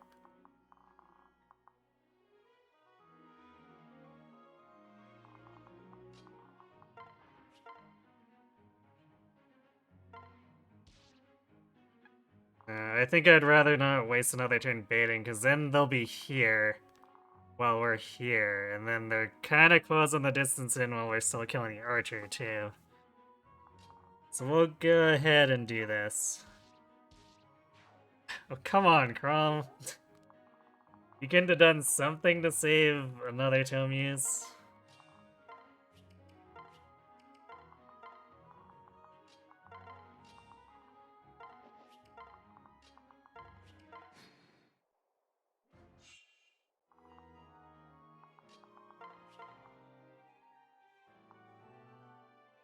Well, I guess this guy got hurt enough that we can bronze him. So we're saving a fire there.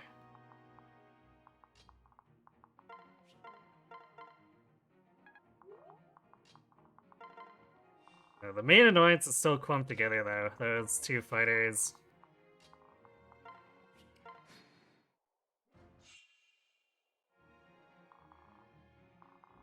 And they're still... Even though we got the archer to run back, the fighters are still doggedly hanging out together.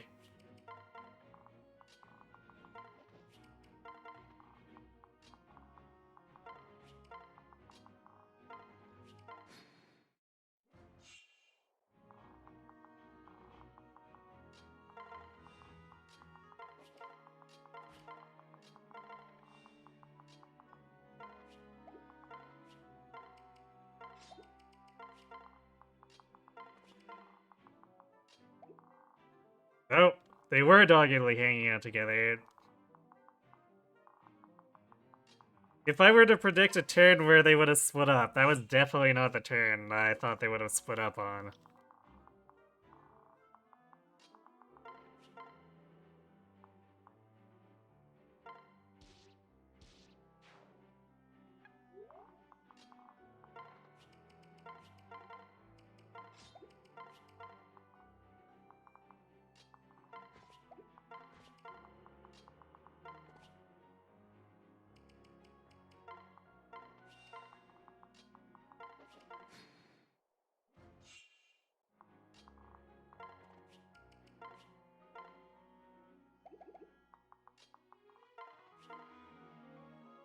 Oh my god, we'd still take counter damage.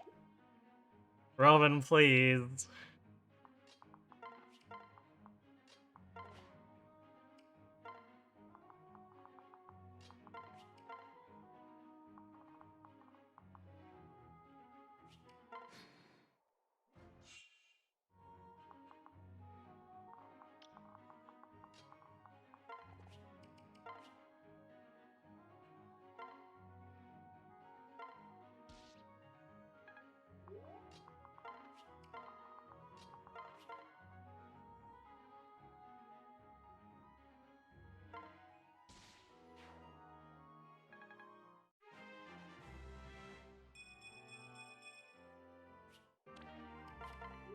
Okay, that takes care of the hammer.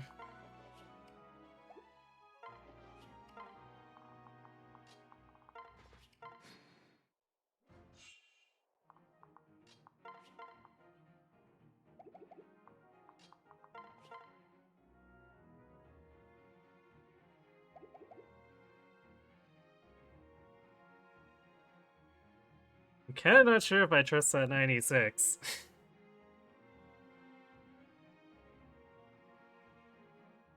Throne really is turning into Crom.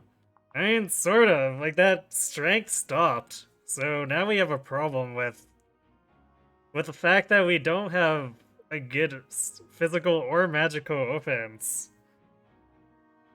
Like, this is gonna get ugly, even in Chapter 4. Minuing noises from Awakening are so comforting and soothing. Glad to hear that.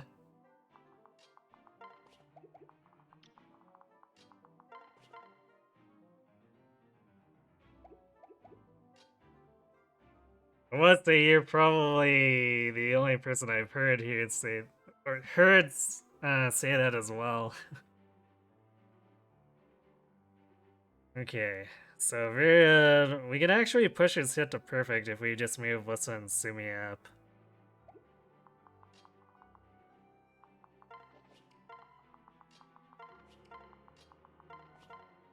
There we go. Let's have Fred not waste the javelin stealing the kill too. Or I guess not really stealing the kill, but poking at him.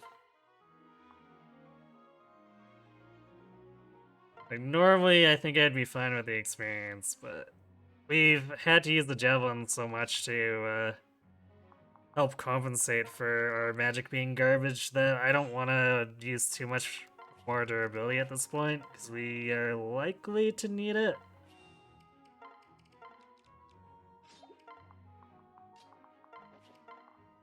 Like, there's always the chance we won't, but having used up 10 uses already is definitely notable. Oof. This is gonna be a fight. Crom, you better do your job.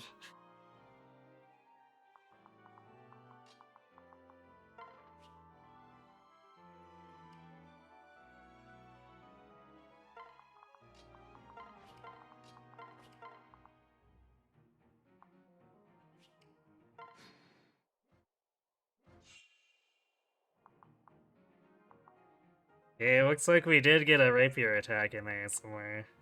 And we didn't get hit.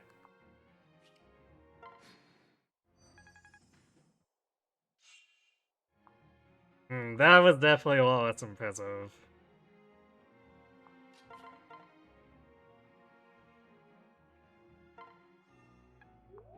Alright, we're gonna do this then.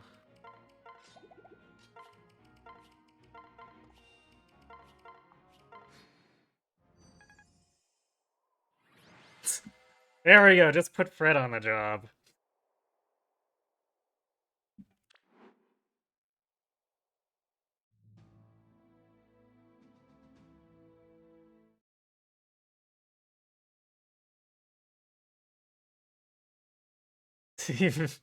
Maybe you should stop suggesting Crom, Robin. Maybe. Maybe not. It makes these runs interesting.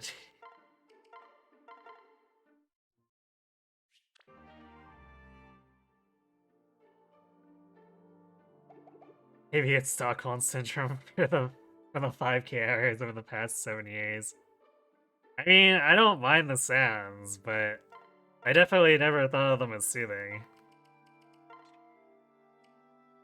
The only one that really bothers me is if I listen to Shepherds for too long, I start to not want to listen to the track anymore.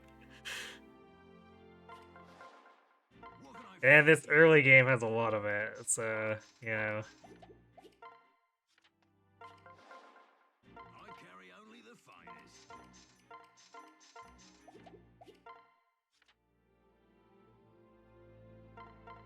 Yeah, magic is Robin's lowest stat.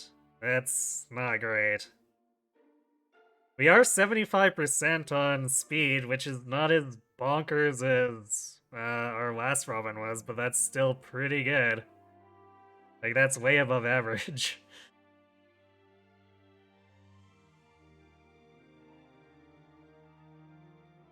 It's a shame that there comes a point where your magic is so bad that even all the speed in the world doesn't save you.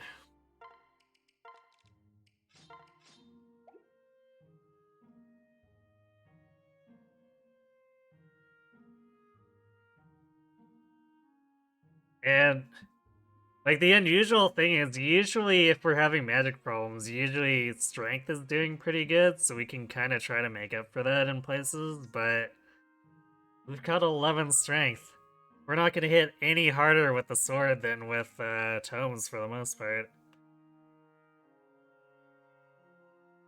I guess we got 13 deep, which is pretty damn high. But we're gonna be a bit noodly. It's gonna be kind of like a sumo wrestling match, except we're a sumo wrestler with no biceps.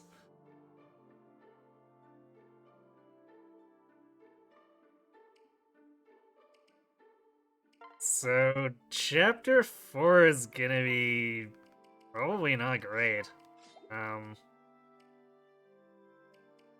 There's a lot of these enemies we want to kill quickly. And we're just not gonna do that unless Crom is constantly contributing dual strikes at this point. It's for sure not good.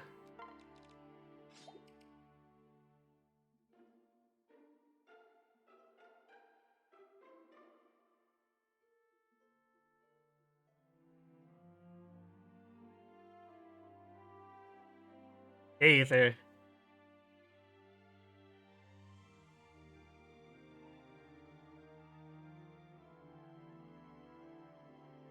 Yeah, this 13 attack with Thunder just makes me sad.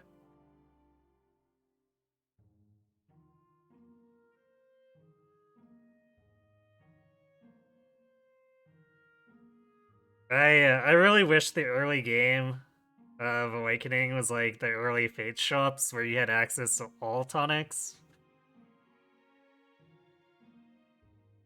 Because this is definitely a case where I would be buying a magic tonic.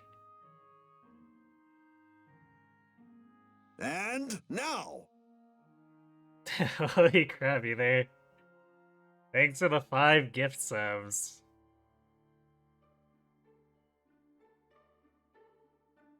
And now! Welcome to the Knights of Craziness. Zardo Math Magician, Arukato Vormax, and Infernal now. Translator.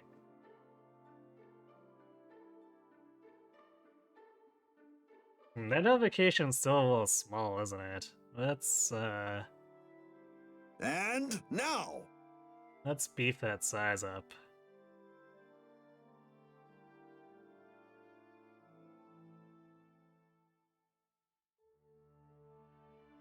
And now!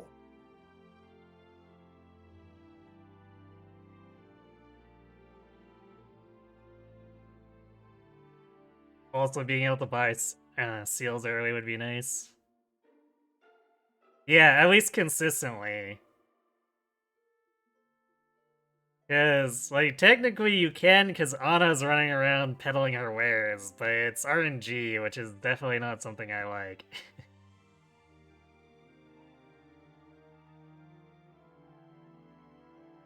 Another thing you have in the hack is Second Seal's Bible after Chapter 5.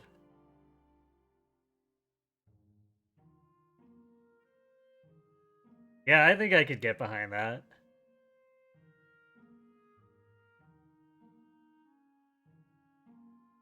The art is adorable, for sure. Again, that's some ether art there.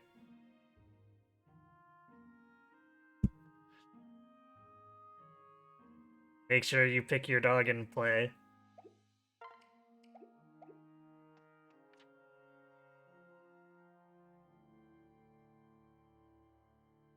Okay, well,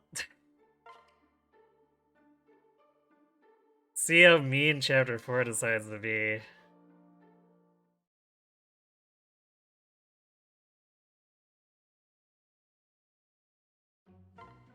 Because normally it's not an issue, but if it wants to do a lot of durability stuff, we may end up in a bad spot.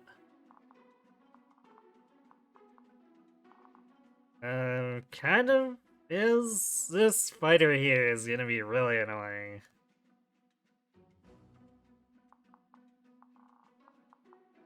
Like, Pav gets against this Robin? Ouch.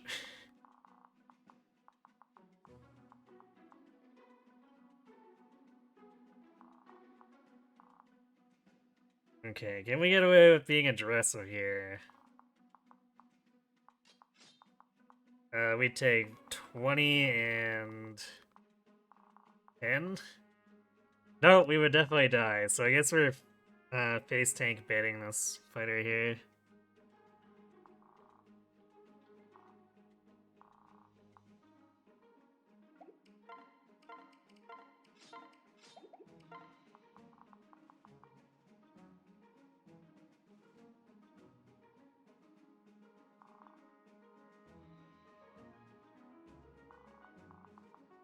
Yeah, we're liable to fall behind here, and that's gonna possibly cause issues.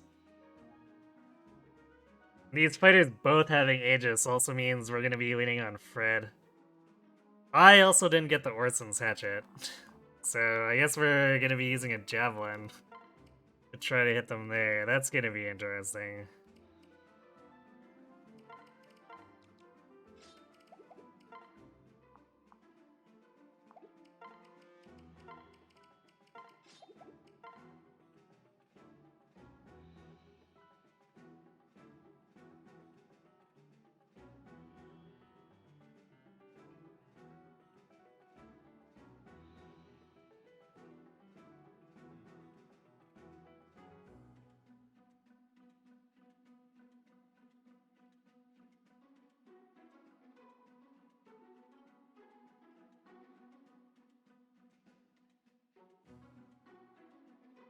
It's the stupidest thing you've seen someone use their first second seal on.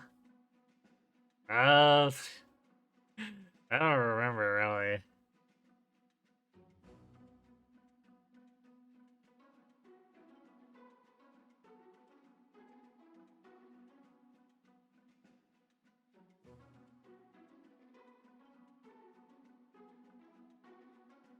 Drog doesn't have terrible deep though, right? At least base deep. His growth's not the greatest though, right? But at least I seem to recall the original FP1 Drog has something like 12 deep when all stats are capped at 20, right? That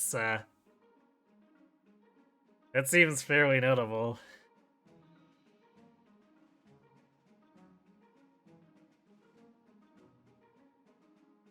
Robin Merc because he wanted Armswift. I mean,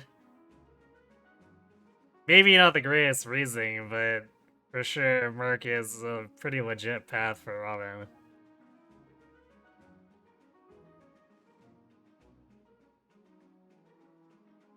You're talking about new mystery drug? I'm not familiar with new mystery drug at all.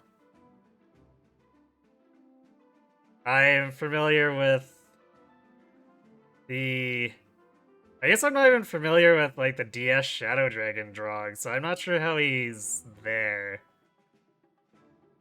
But since I semi recently played the NES Anniversary Edition one, he was pretty usable for a while right after he's recruited. I think I was having problems where his deep wasn't growing, so he got benched, but for a while, 12 holds out.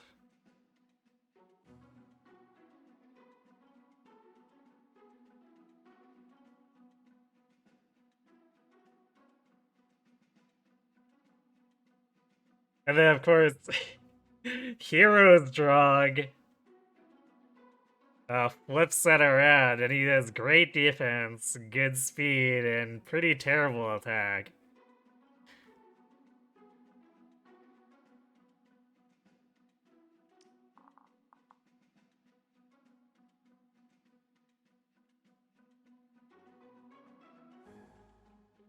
Do we want to...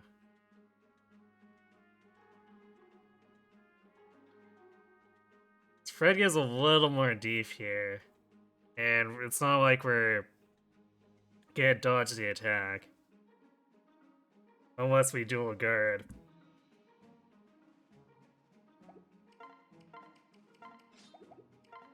But I don't know if taking a couple less damage is actually gonna matter.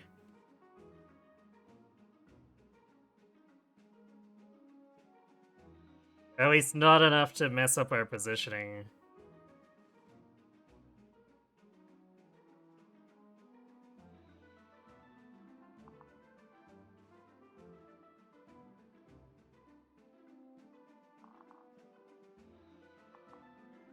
So I think...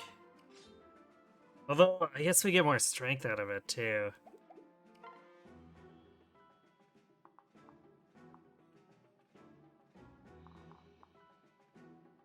We still win one round.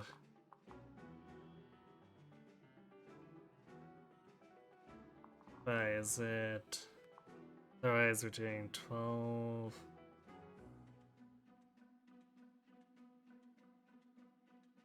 Hmm.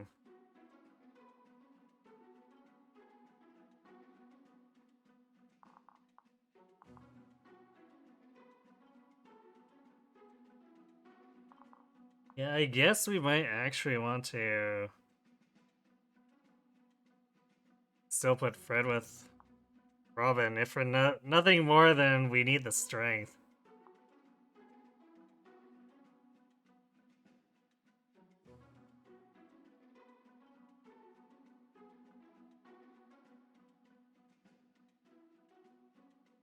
Yeah, mage is definitely worth considering. I've actually tried to do it a couple times as a backup for, I think being overly slow as a dark mage, but I don't think I've had a run where it's actually ever gone past chapter 5, so...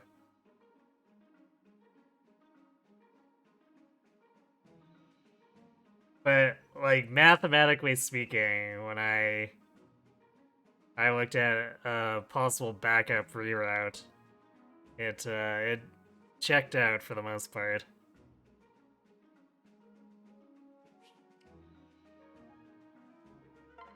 Alright, well... See if we die to attrition from these enemies out-tanking us.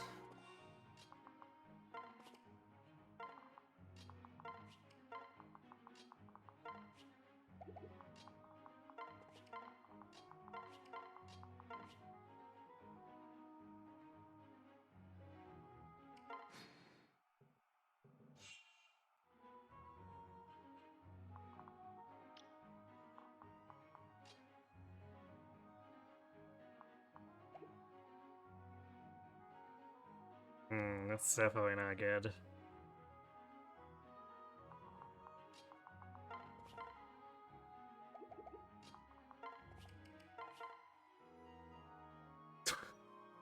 The doubles.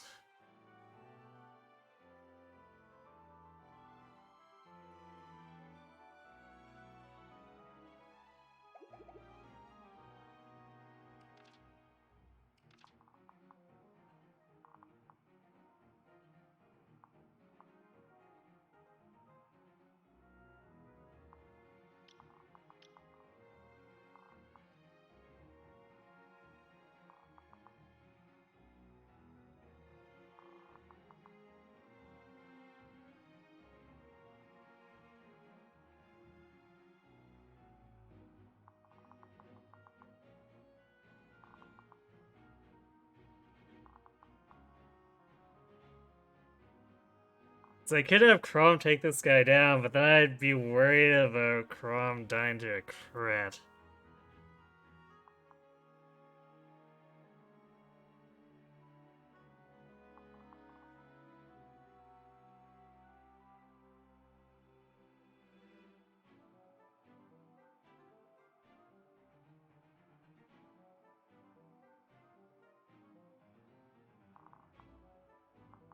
Sully wouldn't fare much better.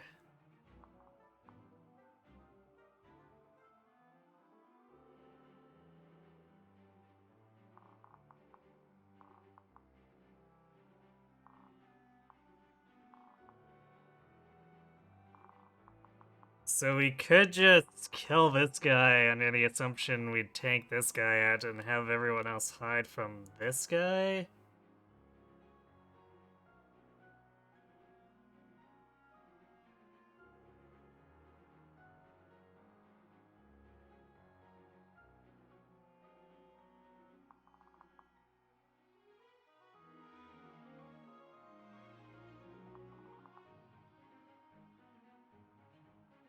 But we're not gonna kill the mage. Yeah, we do a pitiful 7 damage to the mage.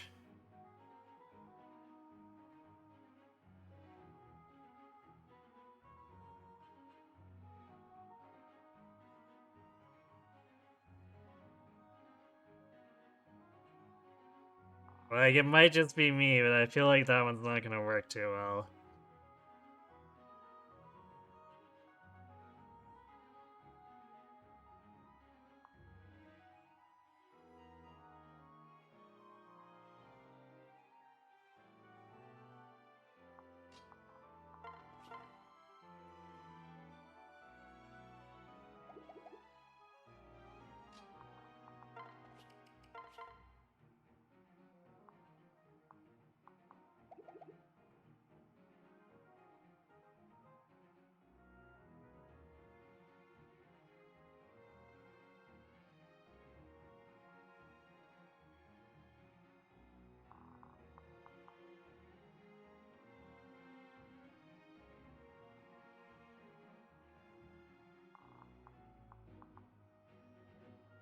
Actually, I guess we could body block, but Chrome's not gonna have enough durability. Yeah, Chrome's definitely just gonna straight die if he gets hit by this, which we need a dual guard to not, so that's not great either.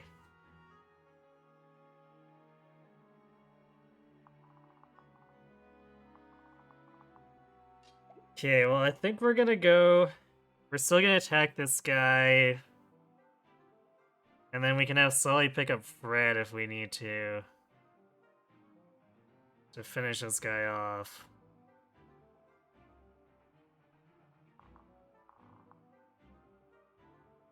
The paths on these mages also means we can't Silver Lance them. That's going to be a big issue.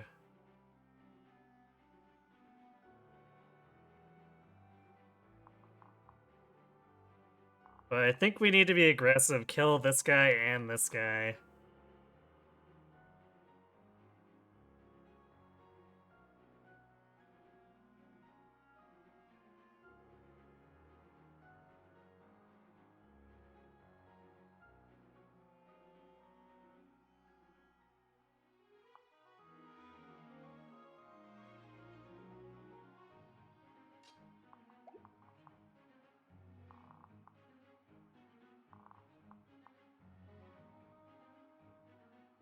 Wow, this is slow enough that alone these guys actually one round her through her res.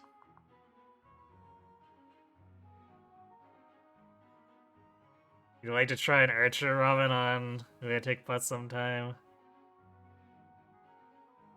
You'd probably have to be really wary about stuff like Win a Plus, but otherwise it gets you around counter for sure, and you can do the Bonite route from there.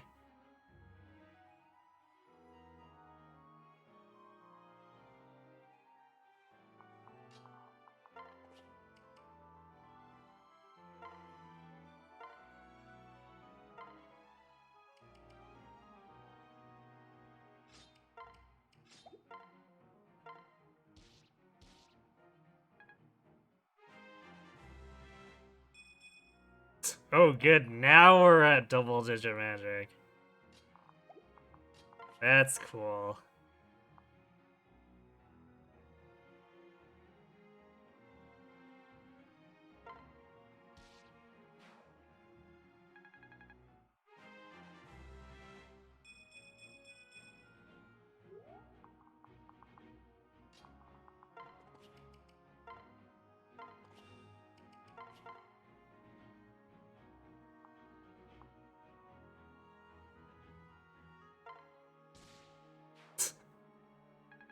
Yeah, nice crit after the fact when it doesn't matter.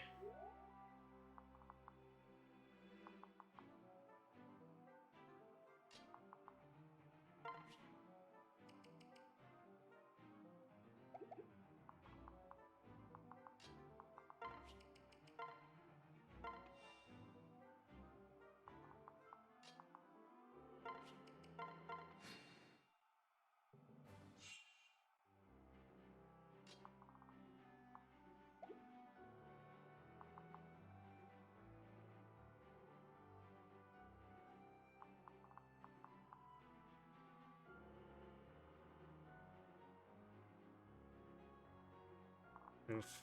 This is definitely not looking good.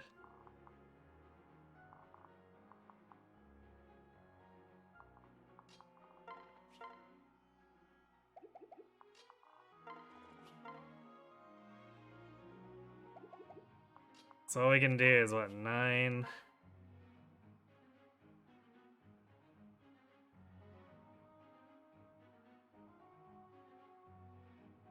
We grab Wissa, we're doing 22 plus the 9. I guess that's enough to kill.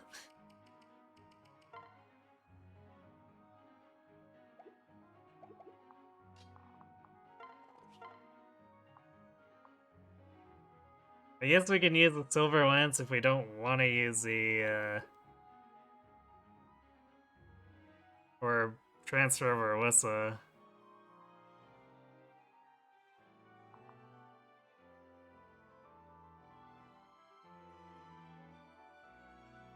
That gets us more res as well, so I don't see why we wouldn't.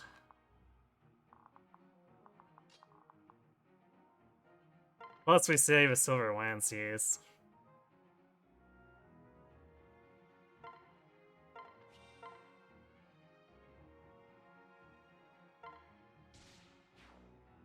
Okay, we can crit. Critting's cool.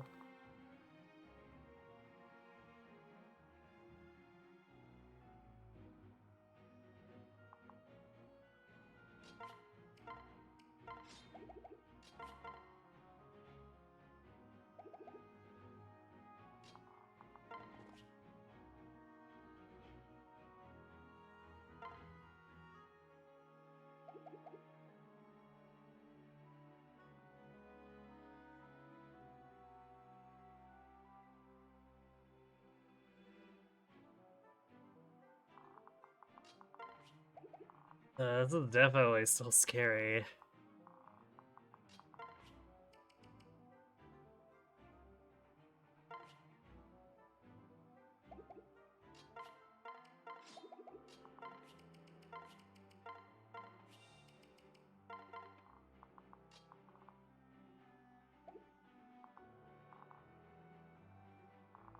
Maybe we want to pull him lower. Because if we go here, then this knight can get closer, and this guy's about to activate. So I think we want to go here.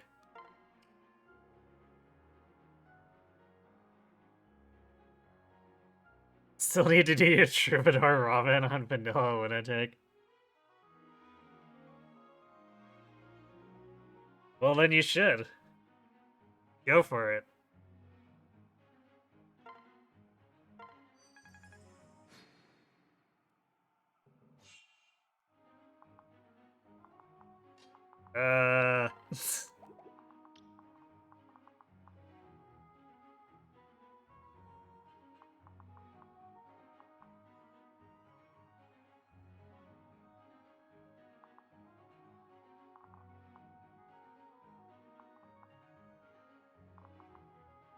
Oh, this is actually pretty bad. I think Wuss is cornered.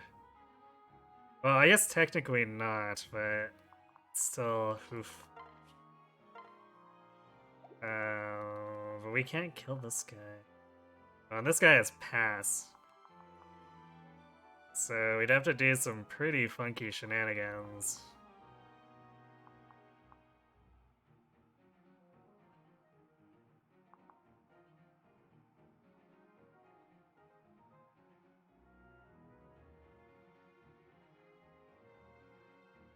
Yeah, we're very much in danger of just getting killed by attrition here, because we can't deal damage fast enough to this stuff.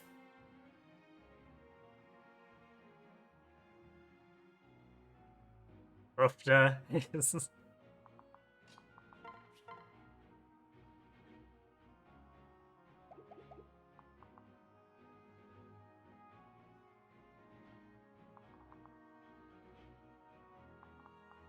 I mean, we probably do need a special... Need to say something special about that, because this is pretty bad.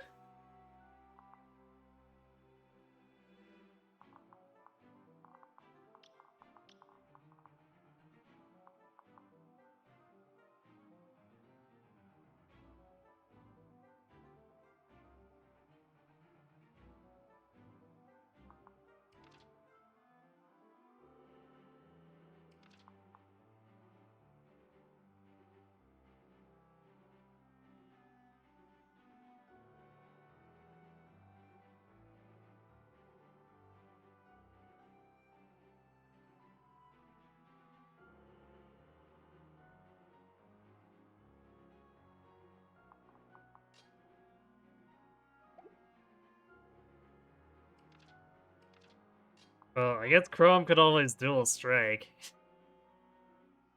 Like he's supposed to, but you know... Ramen actually doing that dual strike thing.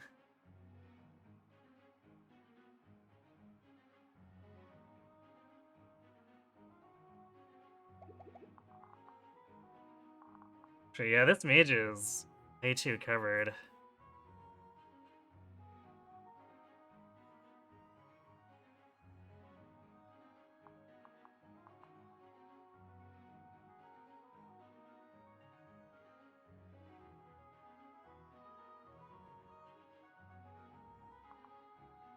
So I think we have to get a dual strike.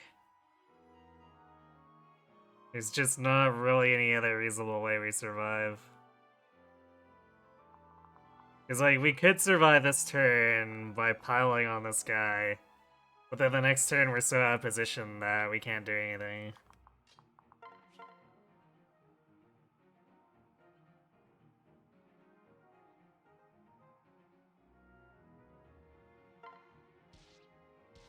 Nice, alright.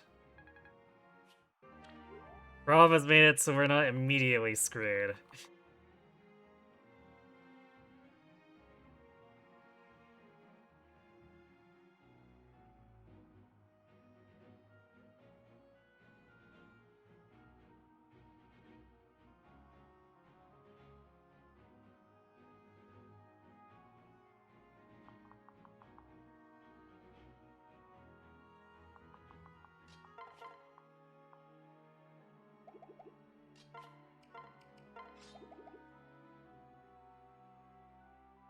This is still really bad, though. Because we're about to get cornered, basically.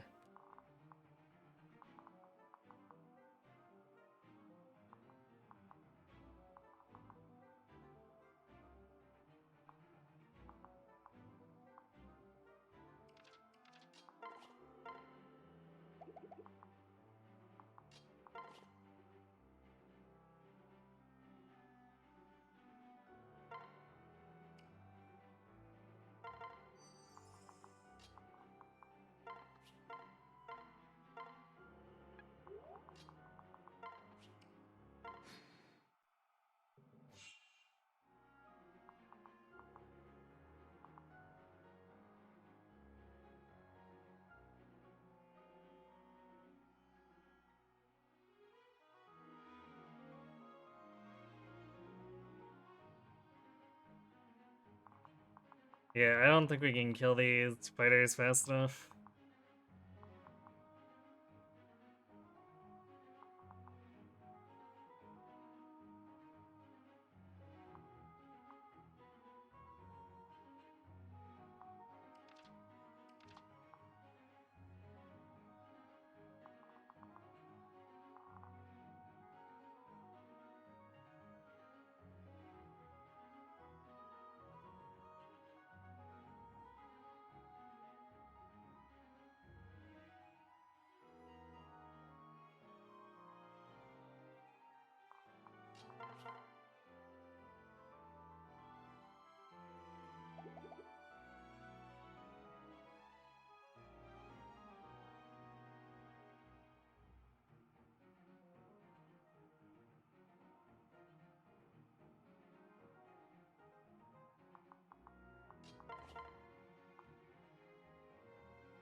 Alyssa not being fast enough is a pretty bad thing.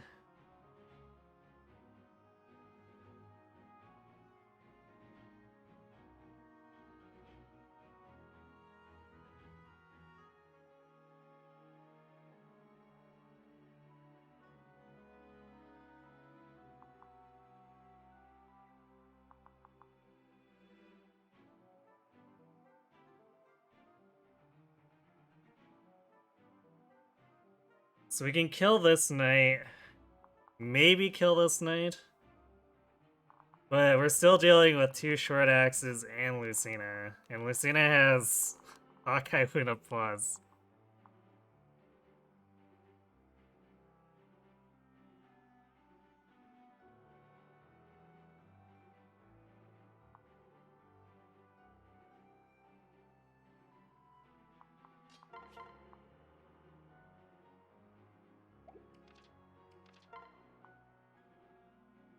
But I don't think we have any other plays we can make here. Like, we're just too wimpy. They have 2 good assortments of defenses. We might make it through the battle of losing people, depending. But even then, I'm a little bit skeptical. Okay.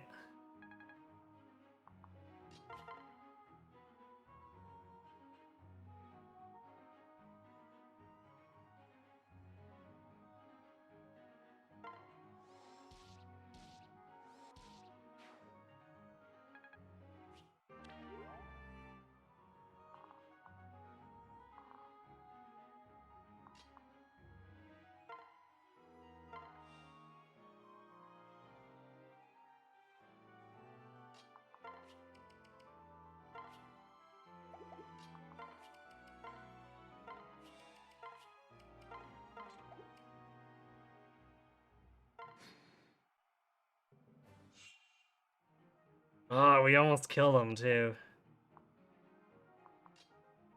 Um, maybe?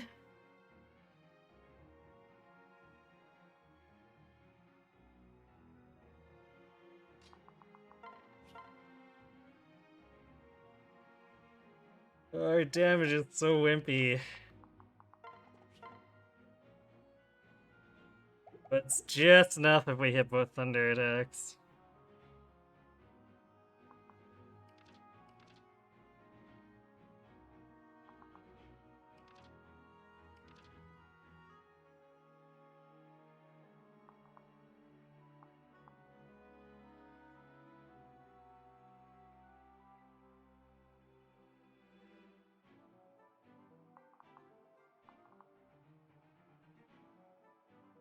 I think Fred's in danger of dying, though.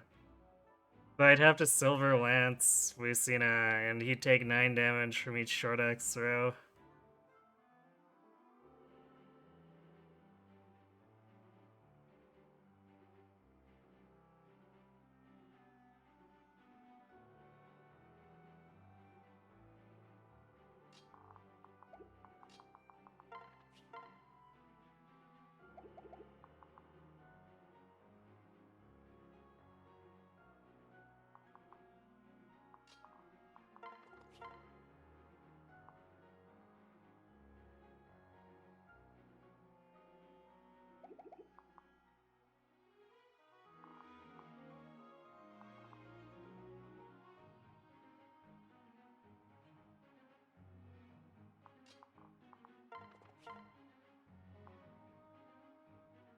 a massive gambit, but we could try for that.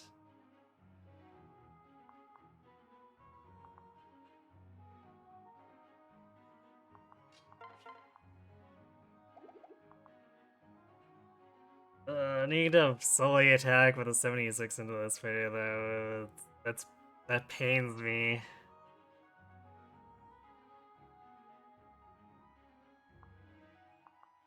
But otherwise, Fred's stuck trying to dodge an 80.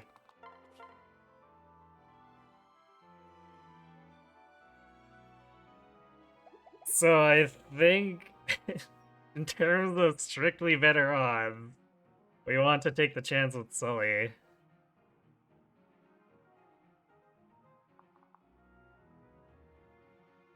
I mean, we're not actually sacrificing Sully here.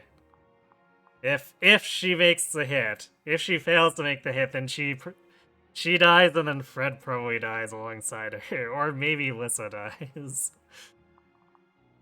But I think, strictly speaking, statistically, we want to make the move like this.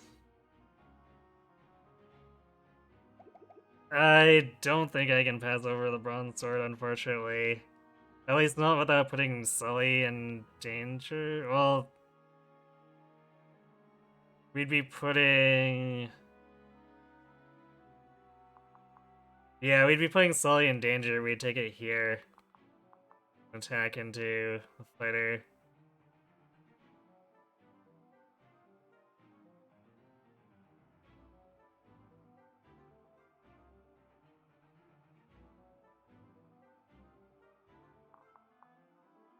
At which point then she's needing to dodge a... 75? 76?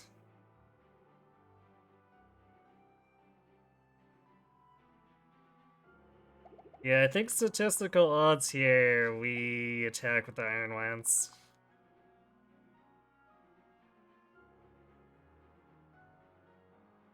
Sacrifice everyone so I don't need to remove them from the party and save time. Clearly, that's a play. I mean, let's be fair here. When I did the vanilla Lunatic speed run, I actually did do that.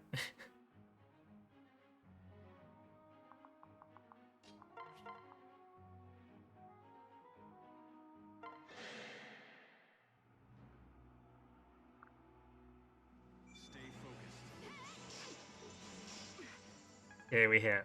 Good. Actually... Oh, but Fred's holding the Iron Sword, not the Great. Or the... Not the Bronze Sword. That's unfortunate.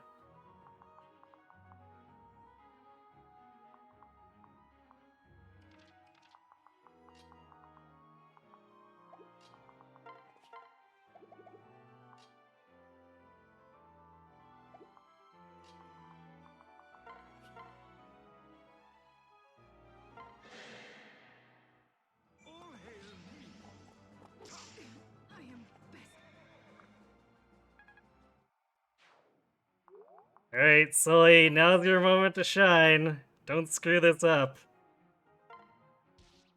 You did it! Alright, now everyone run away.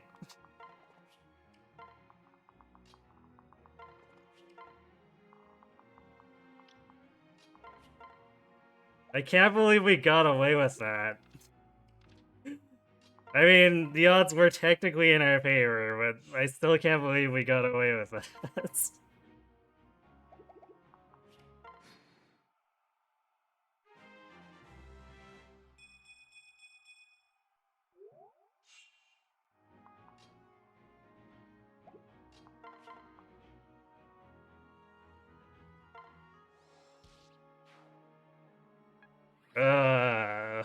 Why?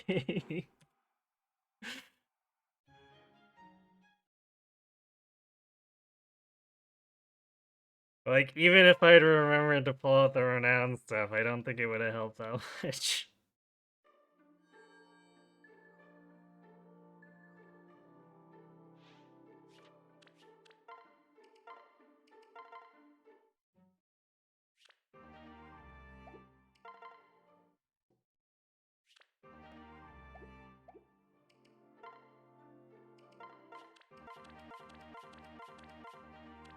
Okay, we definitely need to have it for Parallel One, though. Red's gonna be in a really bad place if we don't have Orsons for that.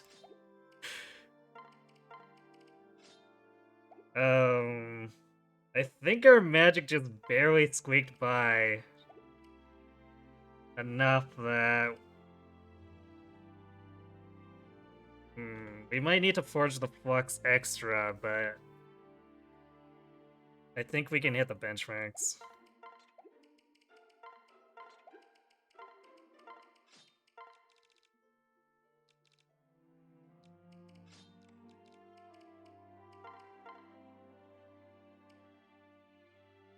Yay! Down to 8 strength for doing this. Also, have we not... Yeah, we haven't gained any speed since, or throughout that last chapter. Amazing.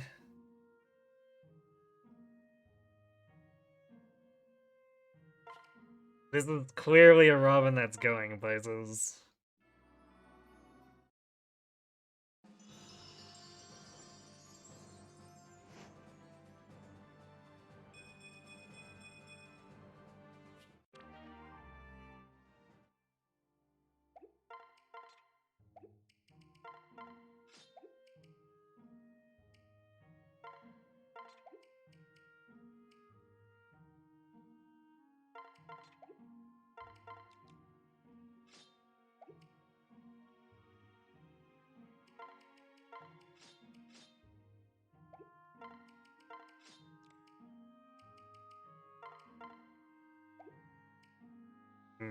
With 13 Deef, I think we give the tonic to Fred so that Steph doesn't end up attacking Fred instead of Robin.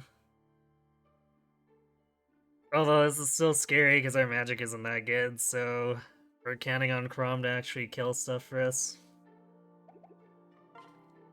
Which, I mean, technically we set up for that, so that he's supposed to be semi-good at it, but... You know... Alright, so we need... Oof, so we need a full 5 might to hit 22 attack. Is that actually good enough? I guess Crom does have the extra strength. He gained the 1 level and picked up strength, so he's 1 above base. Let's see, so with the Glass Sword he's at 21. And our Robin would be hitting Aegis Barbs for 10 damage each.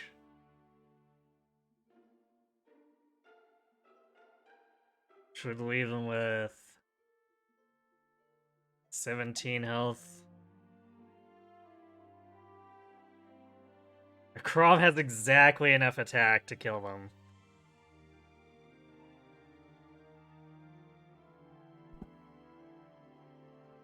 That's a yikes. I carry only the finest.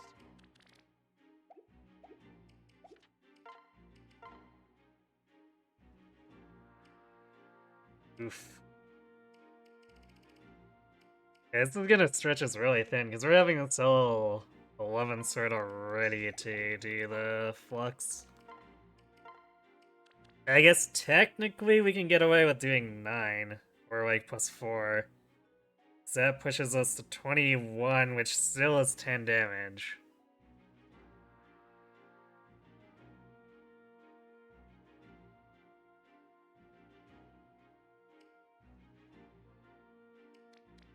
Yeah, I think for the sake of not completely obliterating our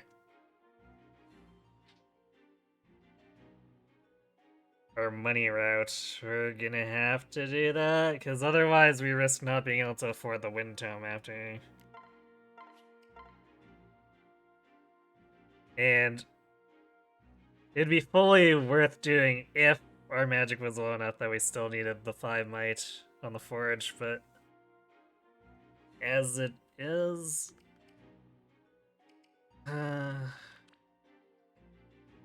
gonna do that. I don't know if we should... We normally do +5 hit, but money's gonna be tight as is. so I think we pass. What's our skill at?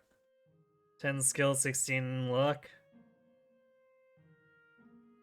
Puts us at 90, so Chrom's pushing us up to about 110-ish. I guess that's okay. We're not gonna have perfect hit, but I think it's gonna have to be good enough.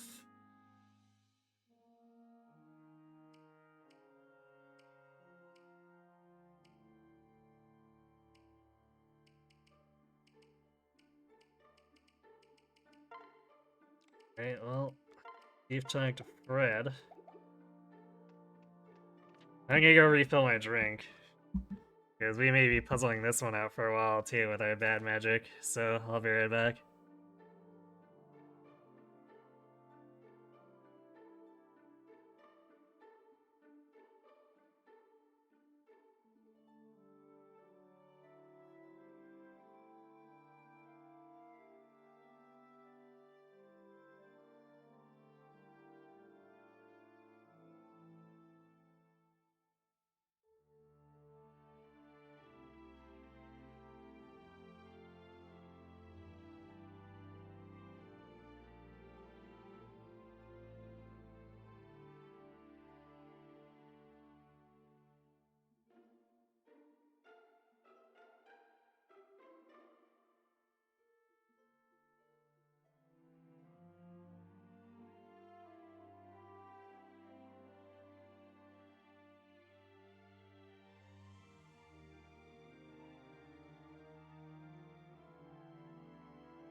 Alright, I'm back.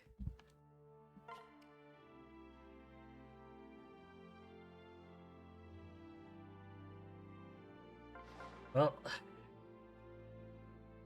let's try not to die.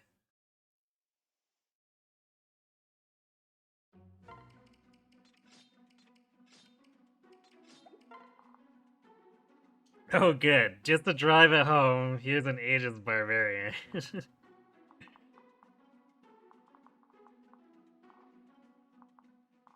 Several Aegis Barbarians.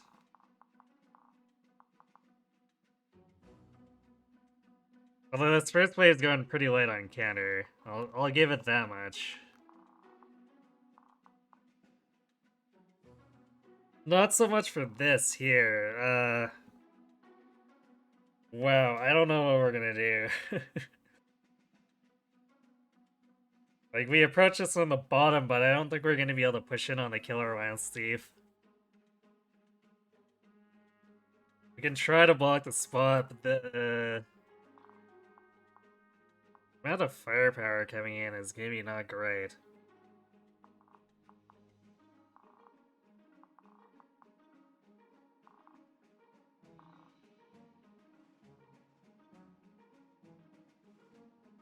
So, I guess we'll see if we have room to try to set it up.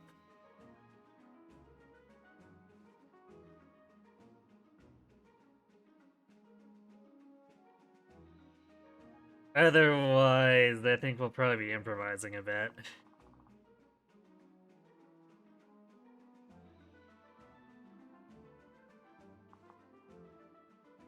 Of course, it's also assumed we get out of the first turn.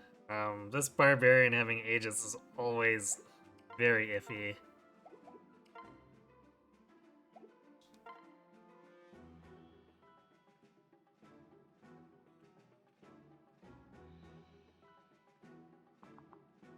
I guess we don't have to worry about Kendra on this thief, so technically Fred can clean this guy up if we miss a kill on him. But boy, is that gonna screw up a lot of things.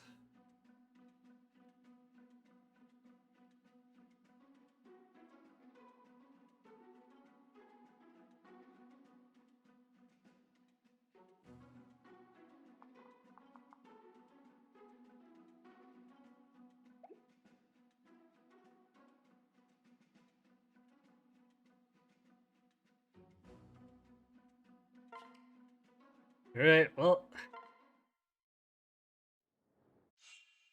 Rom, do your job.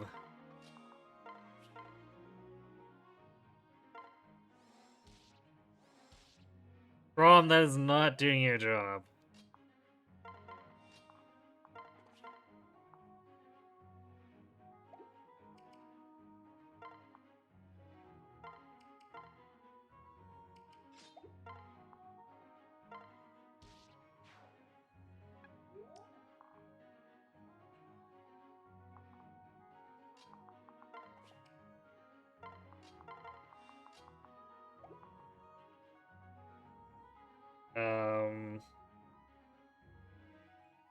Yeah, this is not good.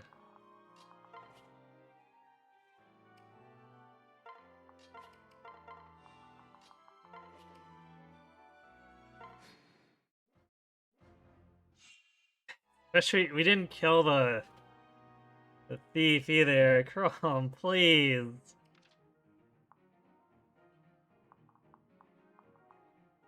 Did you just not dual strike on anything?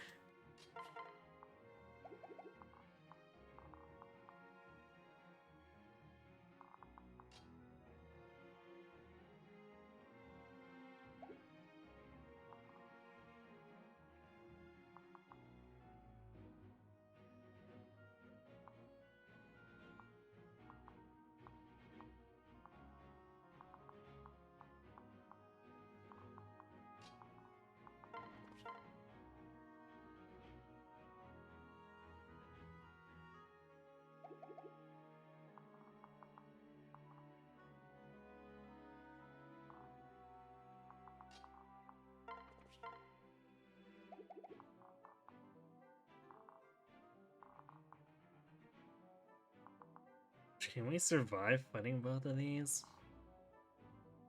Or I guess we'd only be fighting this one. We'd have to actually kill this guy, though.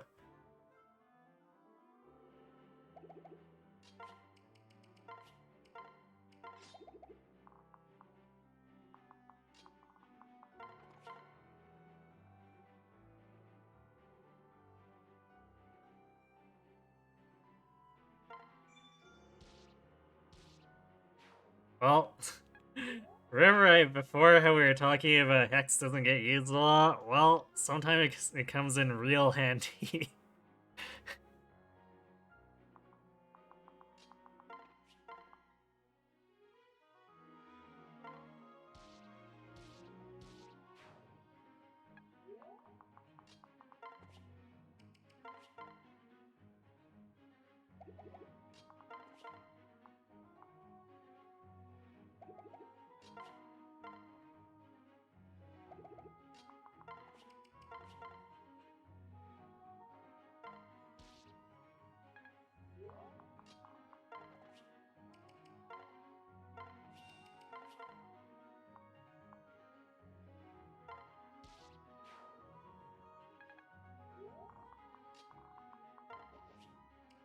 Yeah, that was seriously not okay.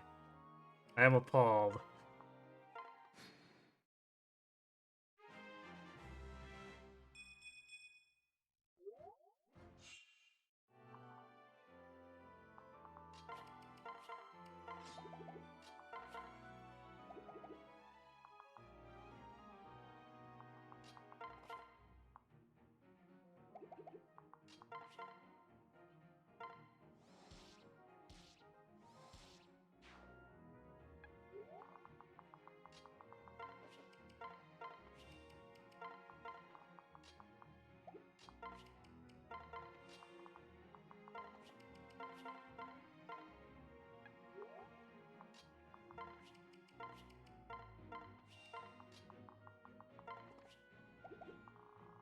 And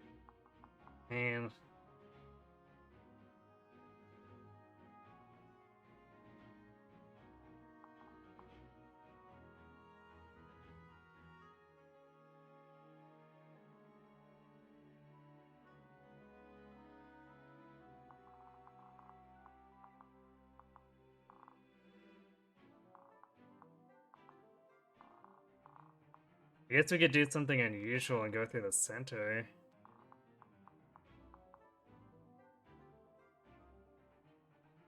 That's definitely gonna pull 3 guys, though.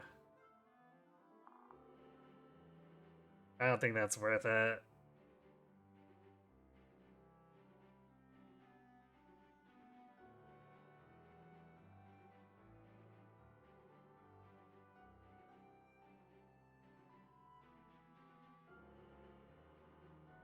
Yeah, because the enemies didn't have too much for defensive skills, so we were able to set up a bunch of kills, but that first turn was definitely really scary.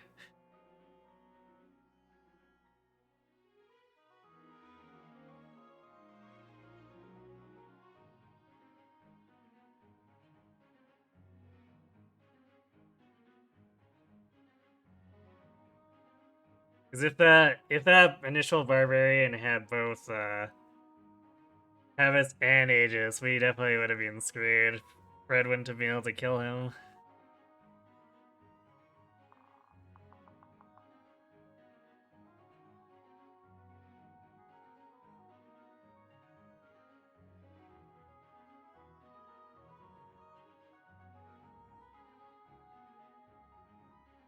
Alright.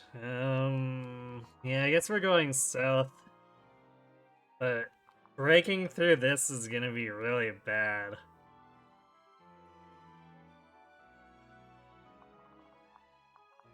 Because we're almost invariably gonna have to base tank this guy.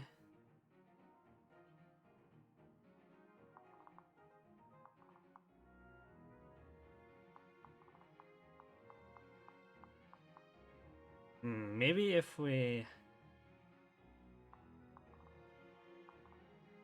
I guess this guy's not gonna aggro if we approach here, so we could come down.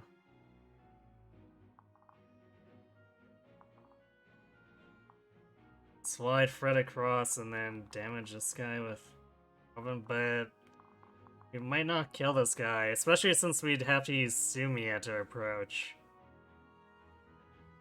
Which then means we're looking at, even if we're fully healed, 21 and 8. I guess it's enough. Survive with 3 hit points, assuming we're fully healed. I guess we're doing that then.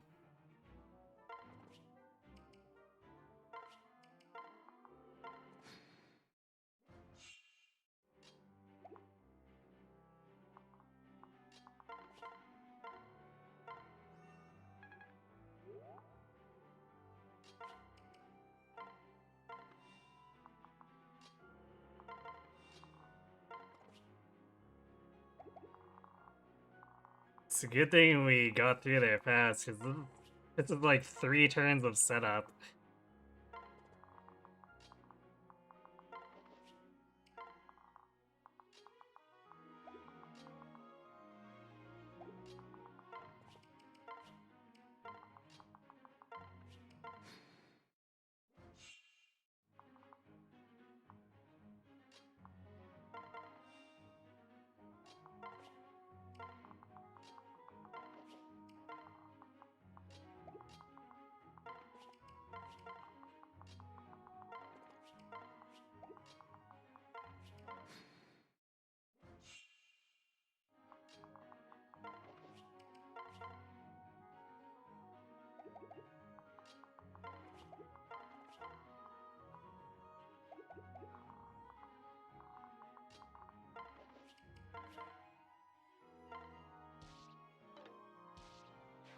Well, Sumia tried to do things.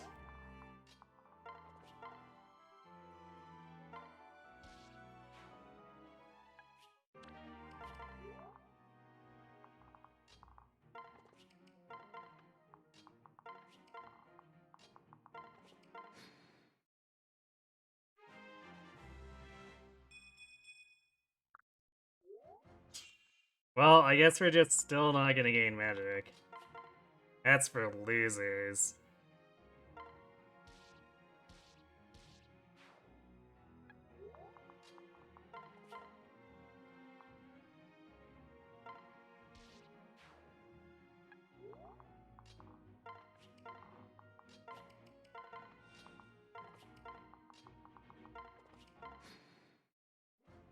Okay, that somehow worked out.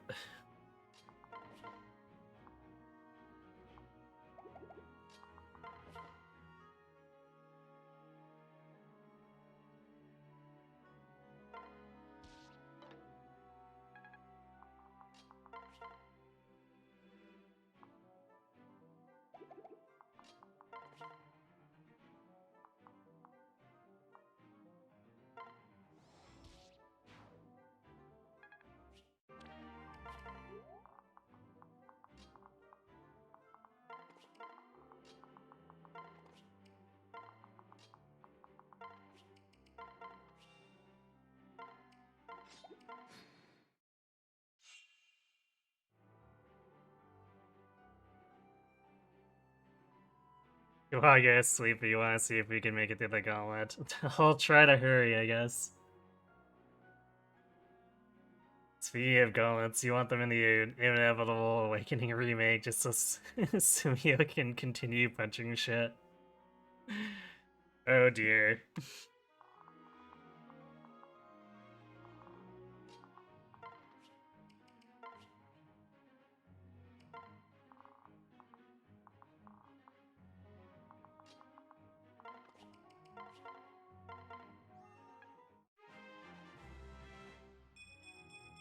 Yeah, Alyssa is officially doing super good at magic, and too bad that Rowan's not.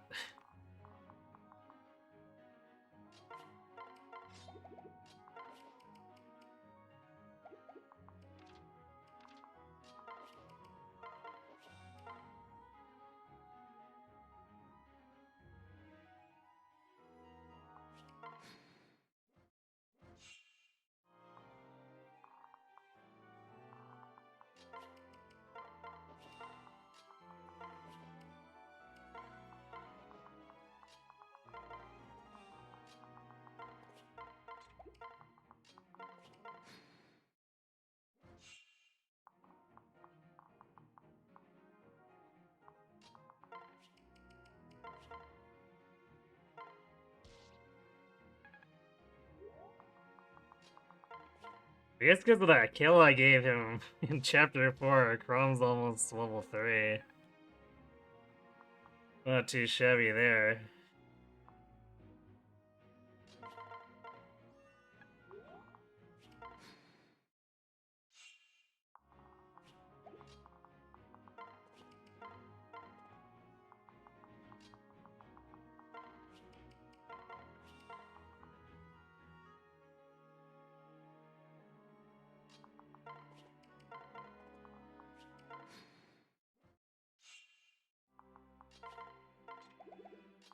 Alright, time to have Donald thresh people.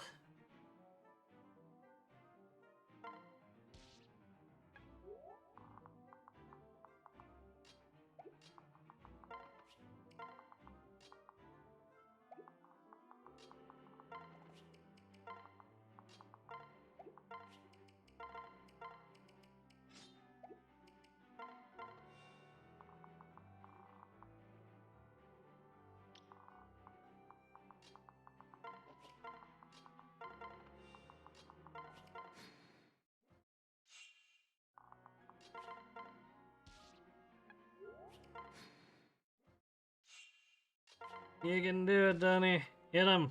Hit him harder. Hit him even harder.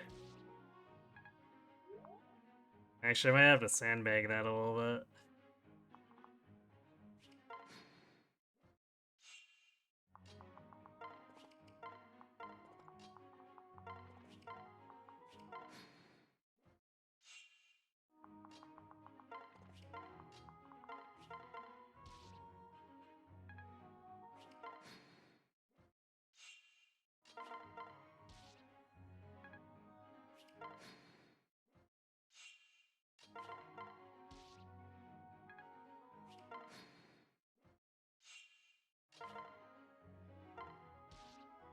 Done did, Donald. You're a murderer now.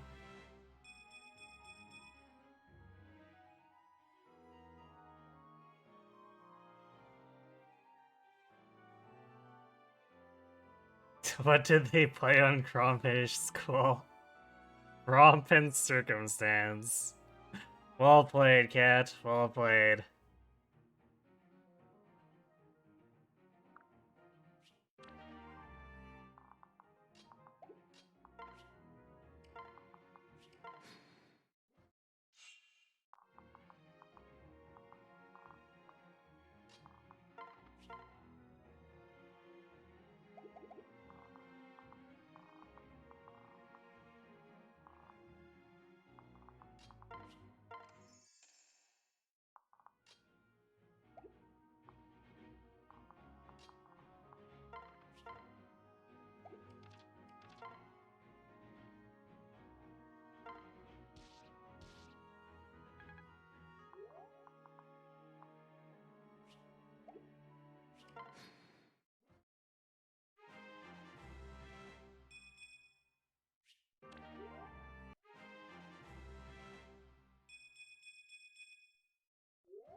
I mean, isn't that the whole point? To done make Donald a murderer?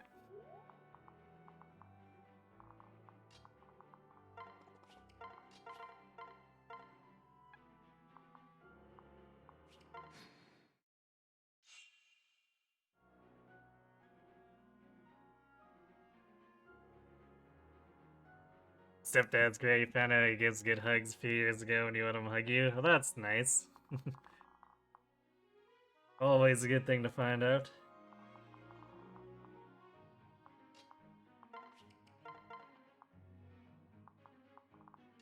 Sully. Donald can also do stuff.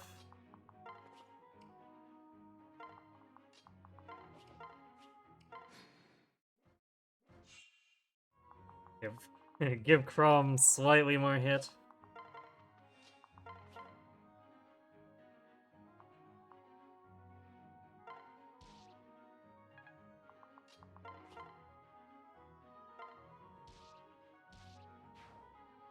Sully going for the dual strikes.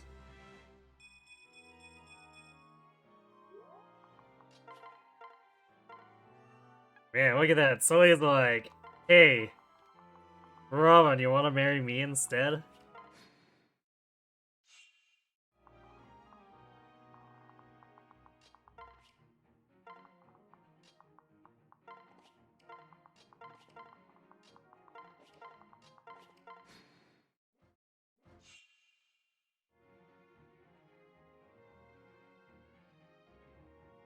You never pushed the I'm your dad now thing?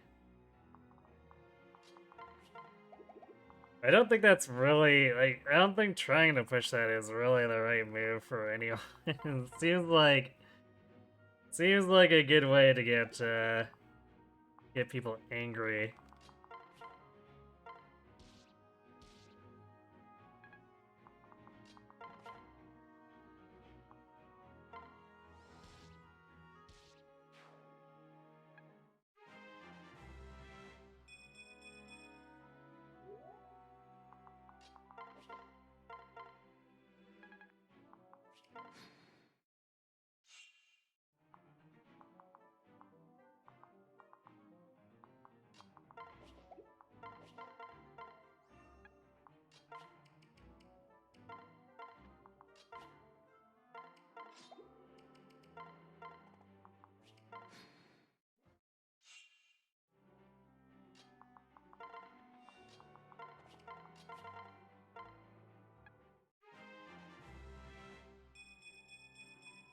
And it was, I mean, I appreciate you having magic, but damn. Leave some for Robin.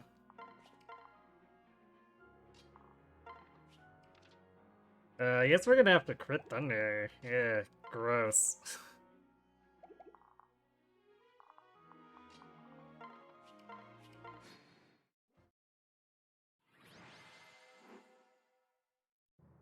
Chapter 5 is going to be a thing.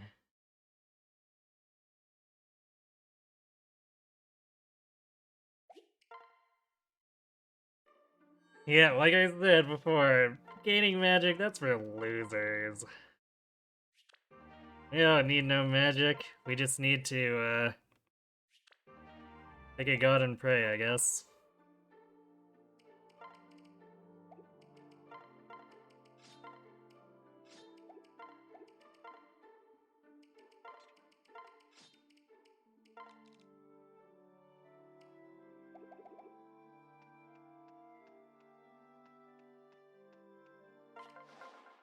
What can I fix you with?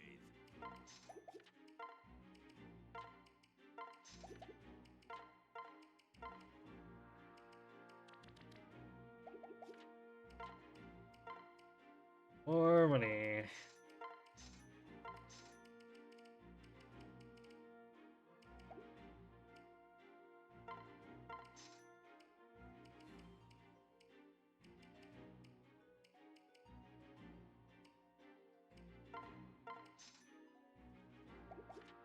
I think that's quite enough, is it? We need 100 and... 226 more.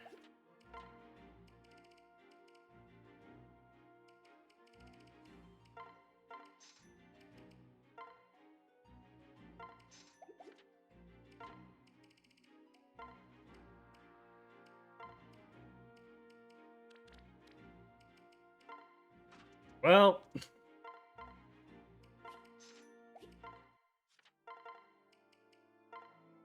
At least we got to the gauntlet.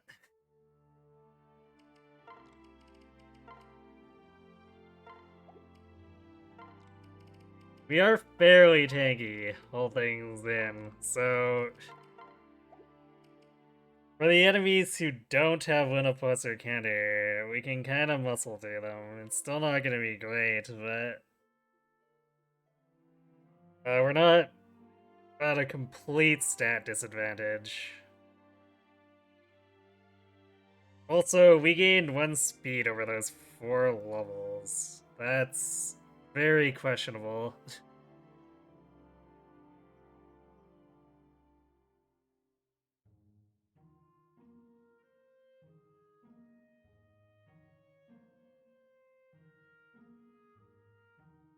I don't think it's worth pairing with them for Chapter 5.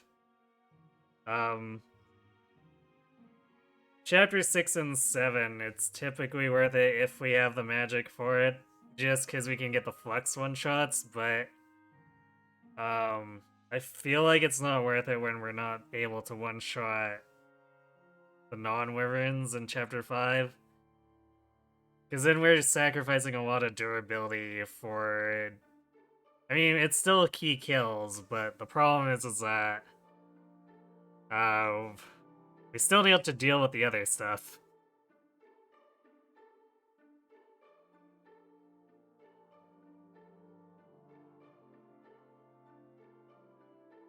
And if we're not one-shotting those barbarians when they come over with their counter, we're probably just gonna kill ourselves. So... But we're probably still gonna kill ourselves with Crom anyway, but... at that point, we're probably marginally better off gambling on the Crit Thunder. As much as I really don't like the Crit Thunder. Like, it's in this run because it has its place. You can't help stop making puns help.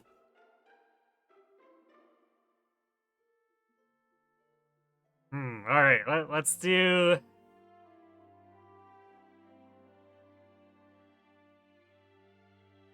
Let's do something non-punny, then.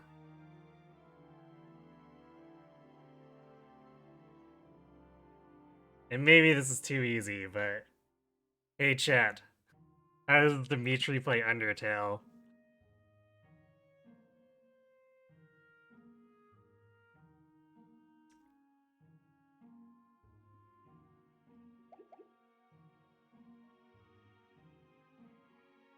He kills every last one of them.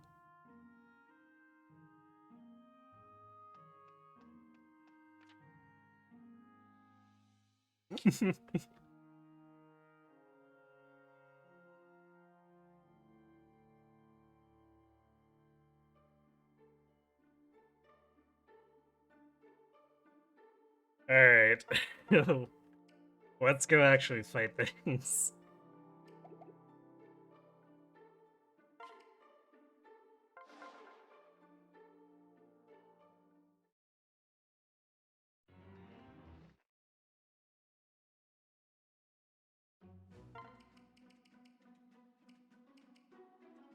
I guess I should give Vacant stuff back. Like, most of the time he ends up not using it anyway, but just in case.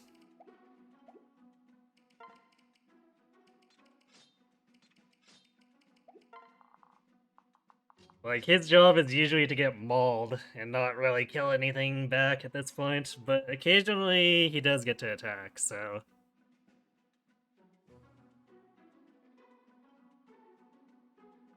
That was too atrocious even by your standards.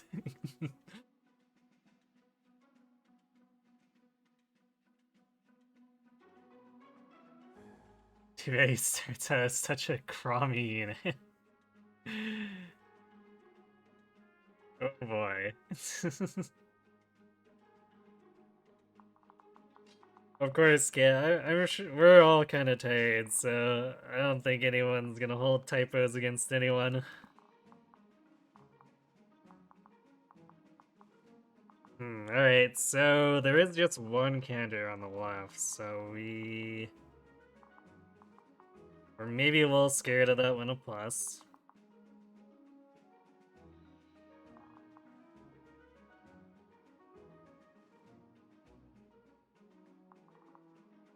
But we do... Yeah, we have 17 deep after the tonic. Which, yeah, we're still taking... Still taking 19 from barbarians. Or from this Luna barbarian if he hits us.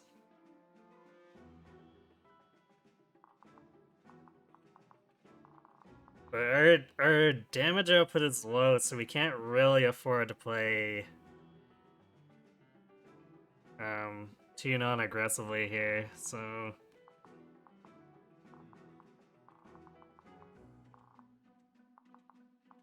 Oof, and the right Wyvern has counter. That's...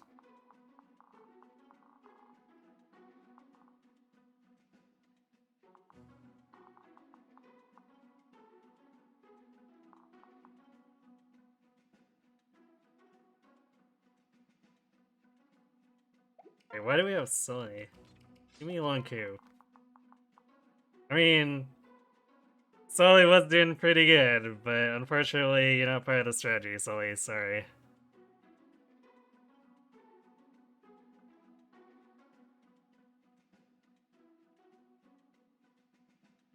Rom's favorite snack is crumpets. I believe it.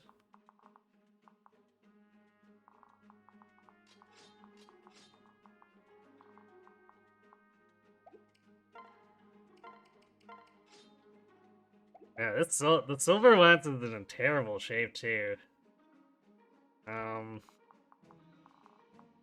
Hopefully we don't have to use it too much here.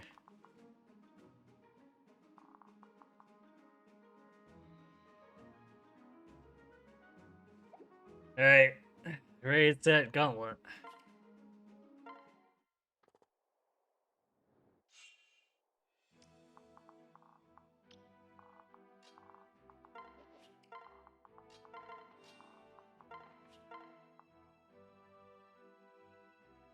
We're doing 13 to the worm.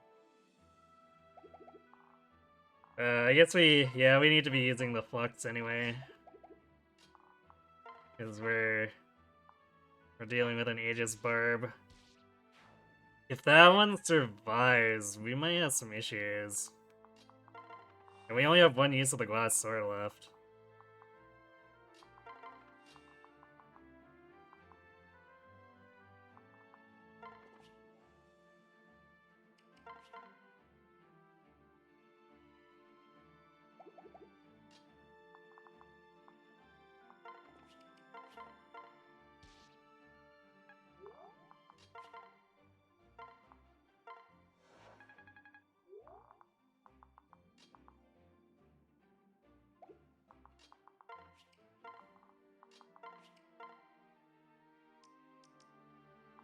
Alright, well, once again, we need Chrome to do things. Scary, I know.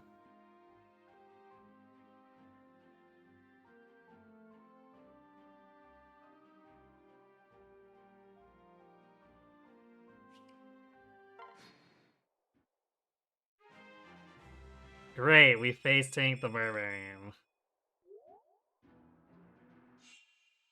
I guess at least we killed the other one, but damn. It's a good thing we actually killed that merm, because we would have died exactly otherwise.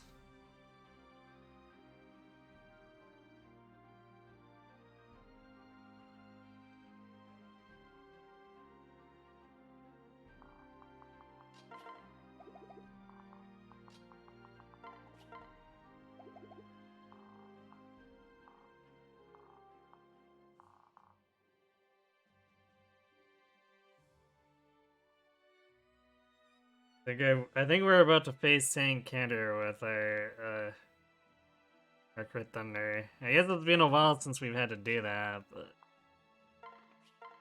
pain.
Robin actually needs help getting out here too.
Definitely not a fan of the hit rates there.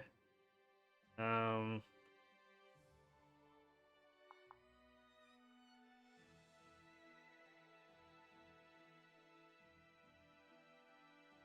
I think to be absolutely safe about this, we need to. Oh no, we can't. I guess we line it up here so we can swap.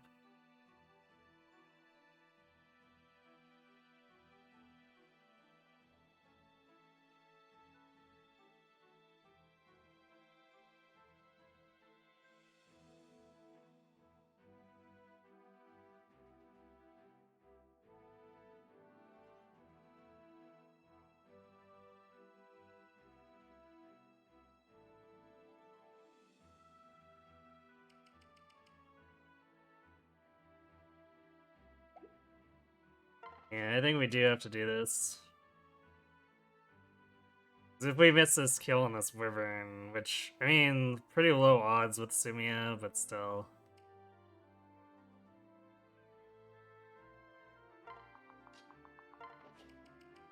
We can't really afford to screw around too much. Oh, we still don't hit 100% though.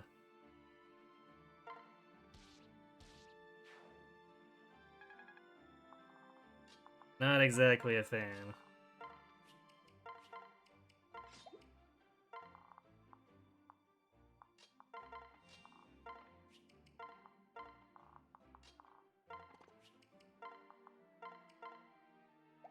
Wait, do we actually want to do that?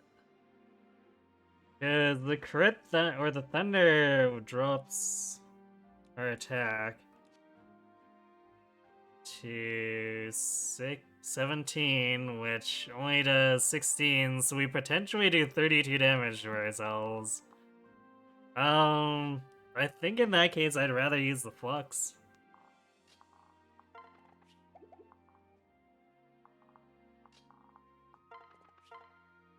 Ugh, this is gross. Our magic is so bad.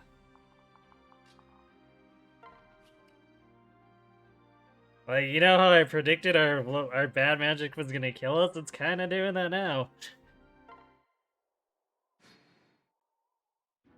Because we can't even hit killing threshold with stupid thunder. Against a non-Aegis guy, like, come on.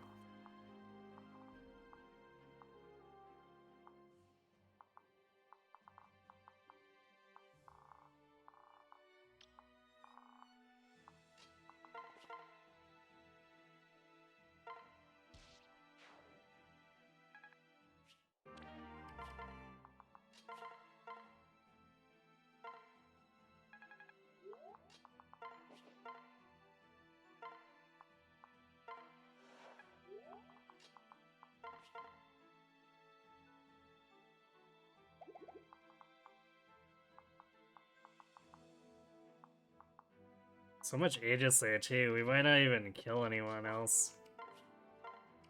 End up killing this barbarian and then the rest of these guys just ram into us and nothing else happens.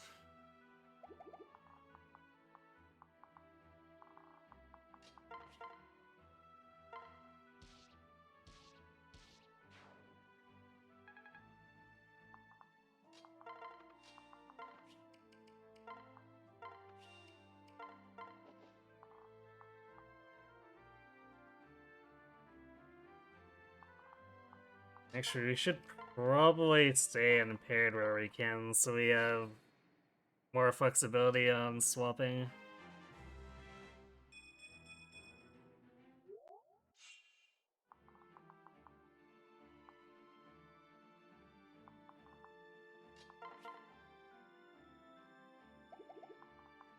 Yikes, we're almost out of the flux. I think that says all we need to say about our magic here.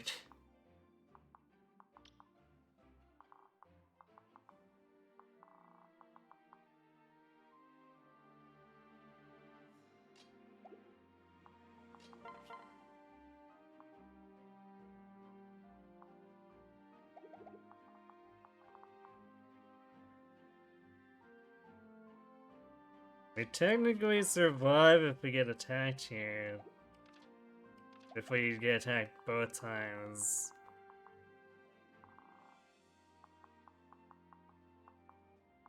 I feel like we want to conserve some of the flux for now.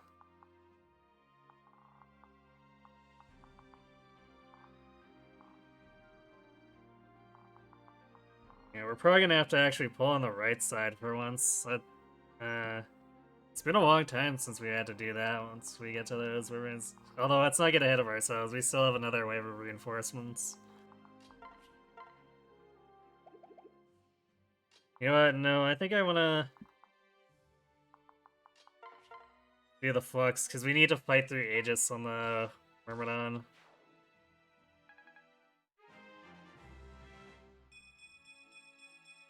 So now's probably not the time to be stingy.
Alright, I think we need to use a rescue to heal here so that we can jump on these guys.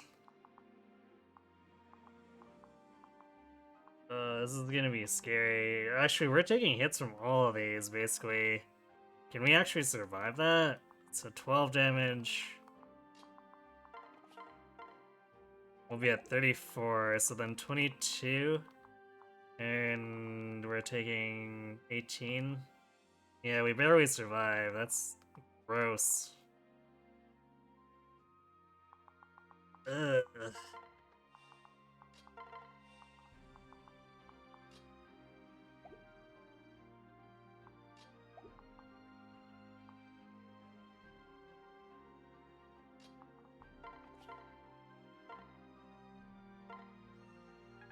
And this assumes we're killing this wyvern too. Which I guess now we have enough magic that we do. Yikes.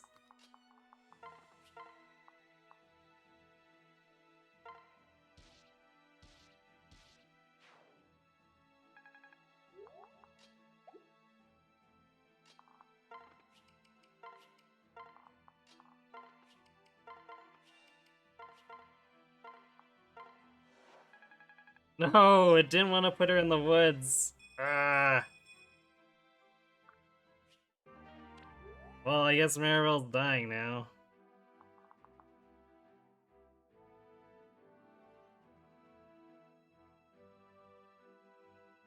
I don't know if I've ever seen it prioritize putting them a tile farther away than in the woods.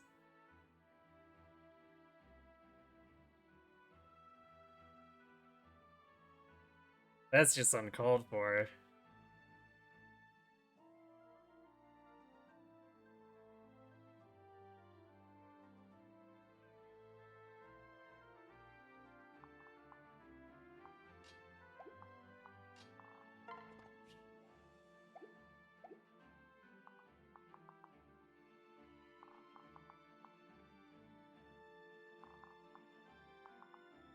Yeah, what we're gonna do here is we're gonna trade her Wonku.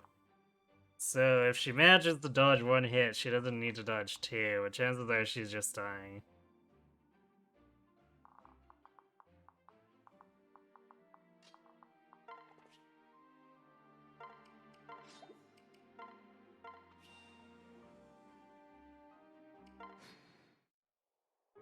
Yep. Thanks, rescue staff.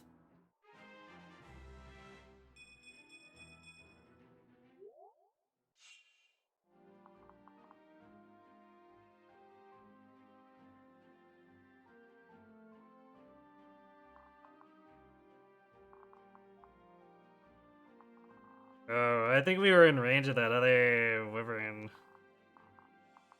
That's a bit of an oops. So we could have ended up dying there too if we hadn't pulled this guy off with Maribel.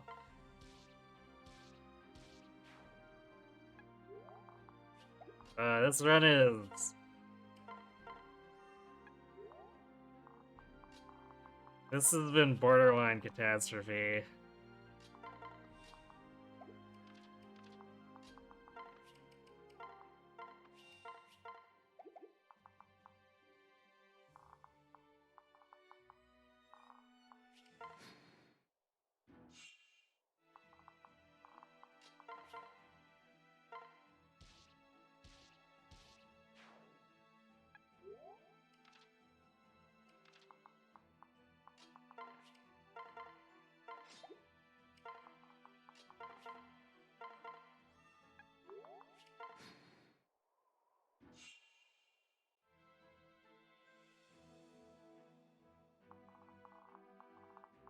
Okay, well... I guess we're gonna keep going. Definitely not at a point where we can start another run, so... We will see whatever we can get, but without Maribel, we're gonna need some pretty good enemy setups in Chapter 6 to not need heal rescues.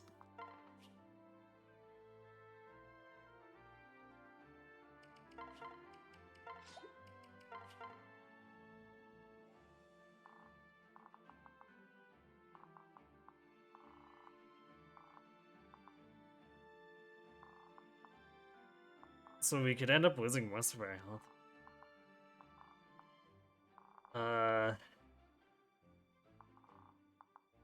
Yeah, this is actually really scary.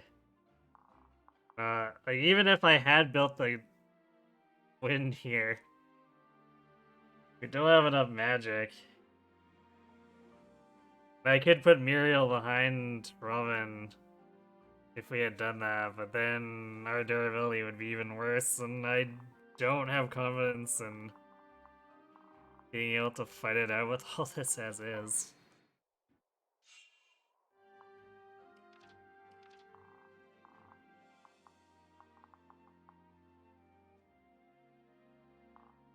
I guess actually what we could do, we pull the left, like face pull it, kill the wyvern with Virion, Rickon, and Fred. Then we run up and kill this guy. That might be the better play.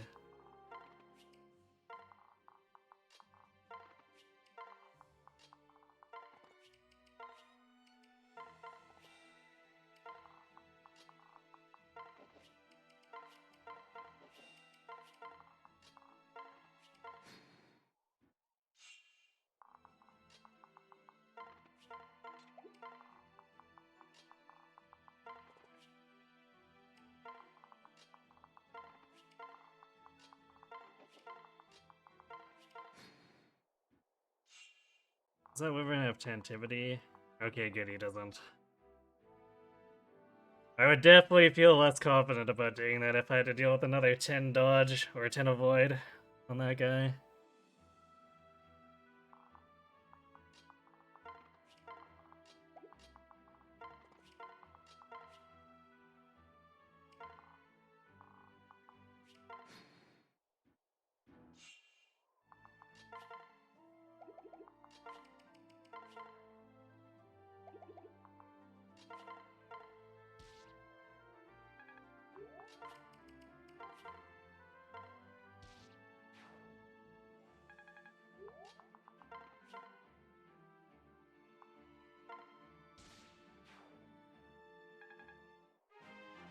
We're gonna do that just in case Problem fails to do his job on the dual striking, and we can maybe crit kill the boss.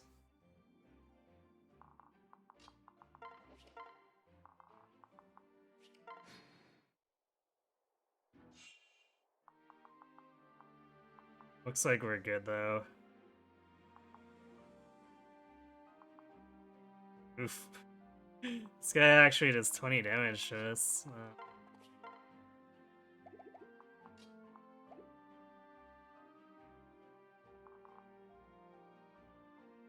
This is the strength +2. Which means we would die.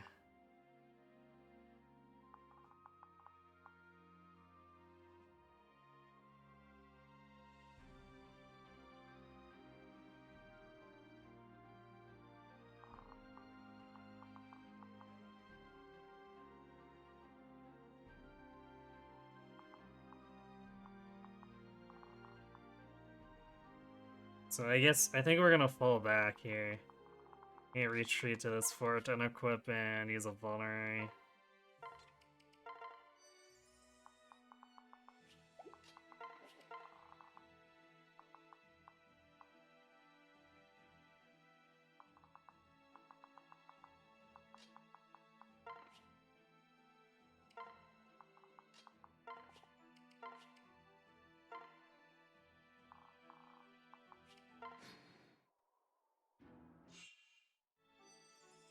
Yay for having 88 avoid standing on this fort.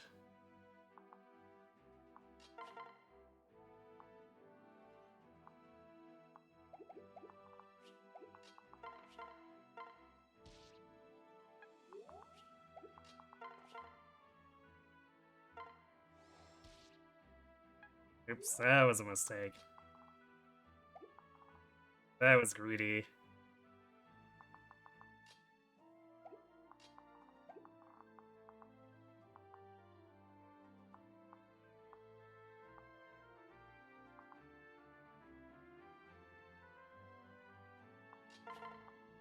Oh, we might be losing someone else because I wasn't paying attention. That's someone else being Rick Emma.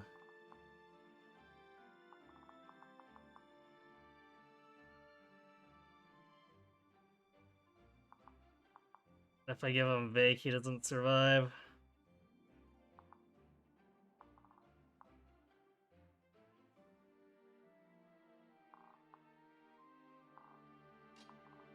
Well, this is already a disaster, so that's one more.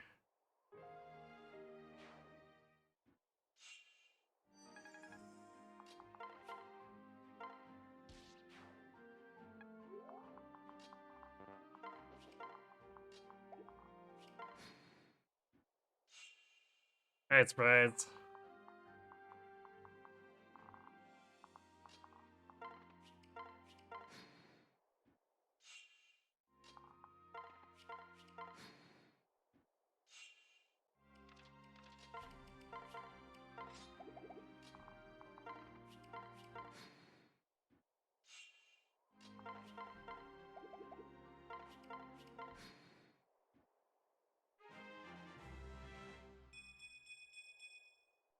Oh good, we're hitting 15 magic now.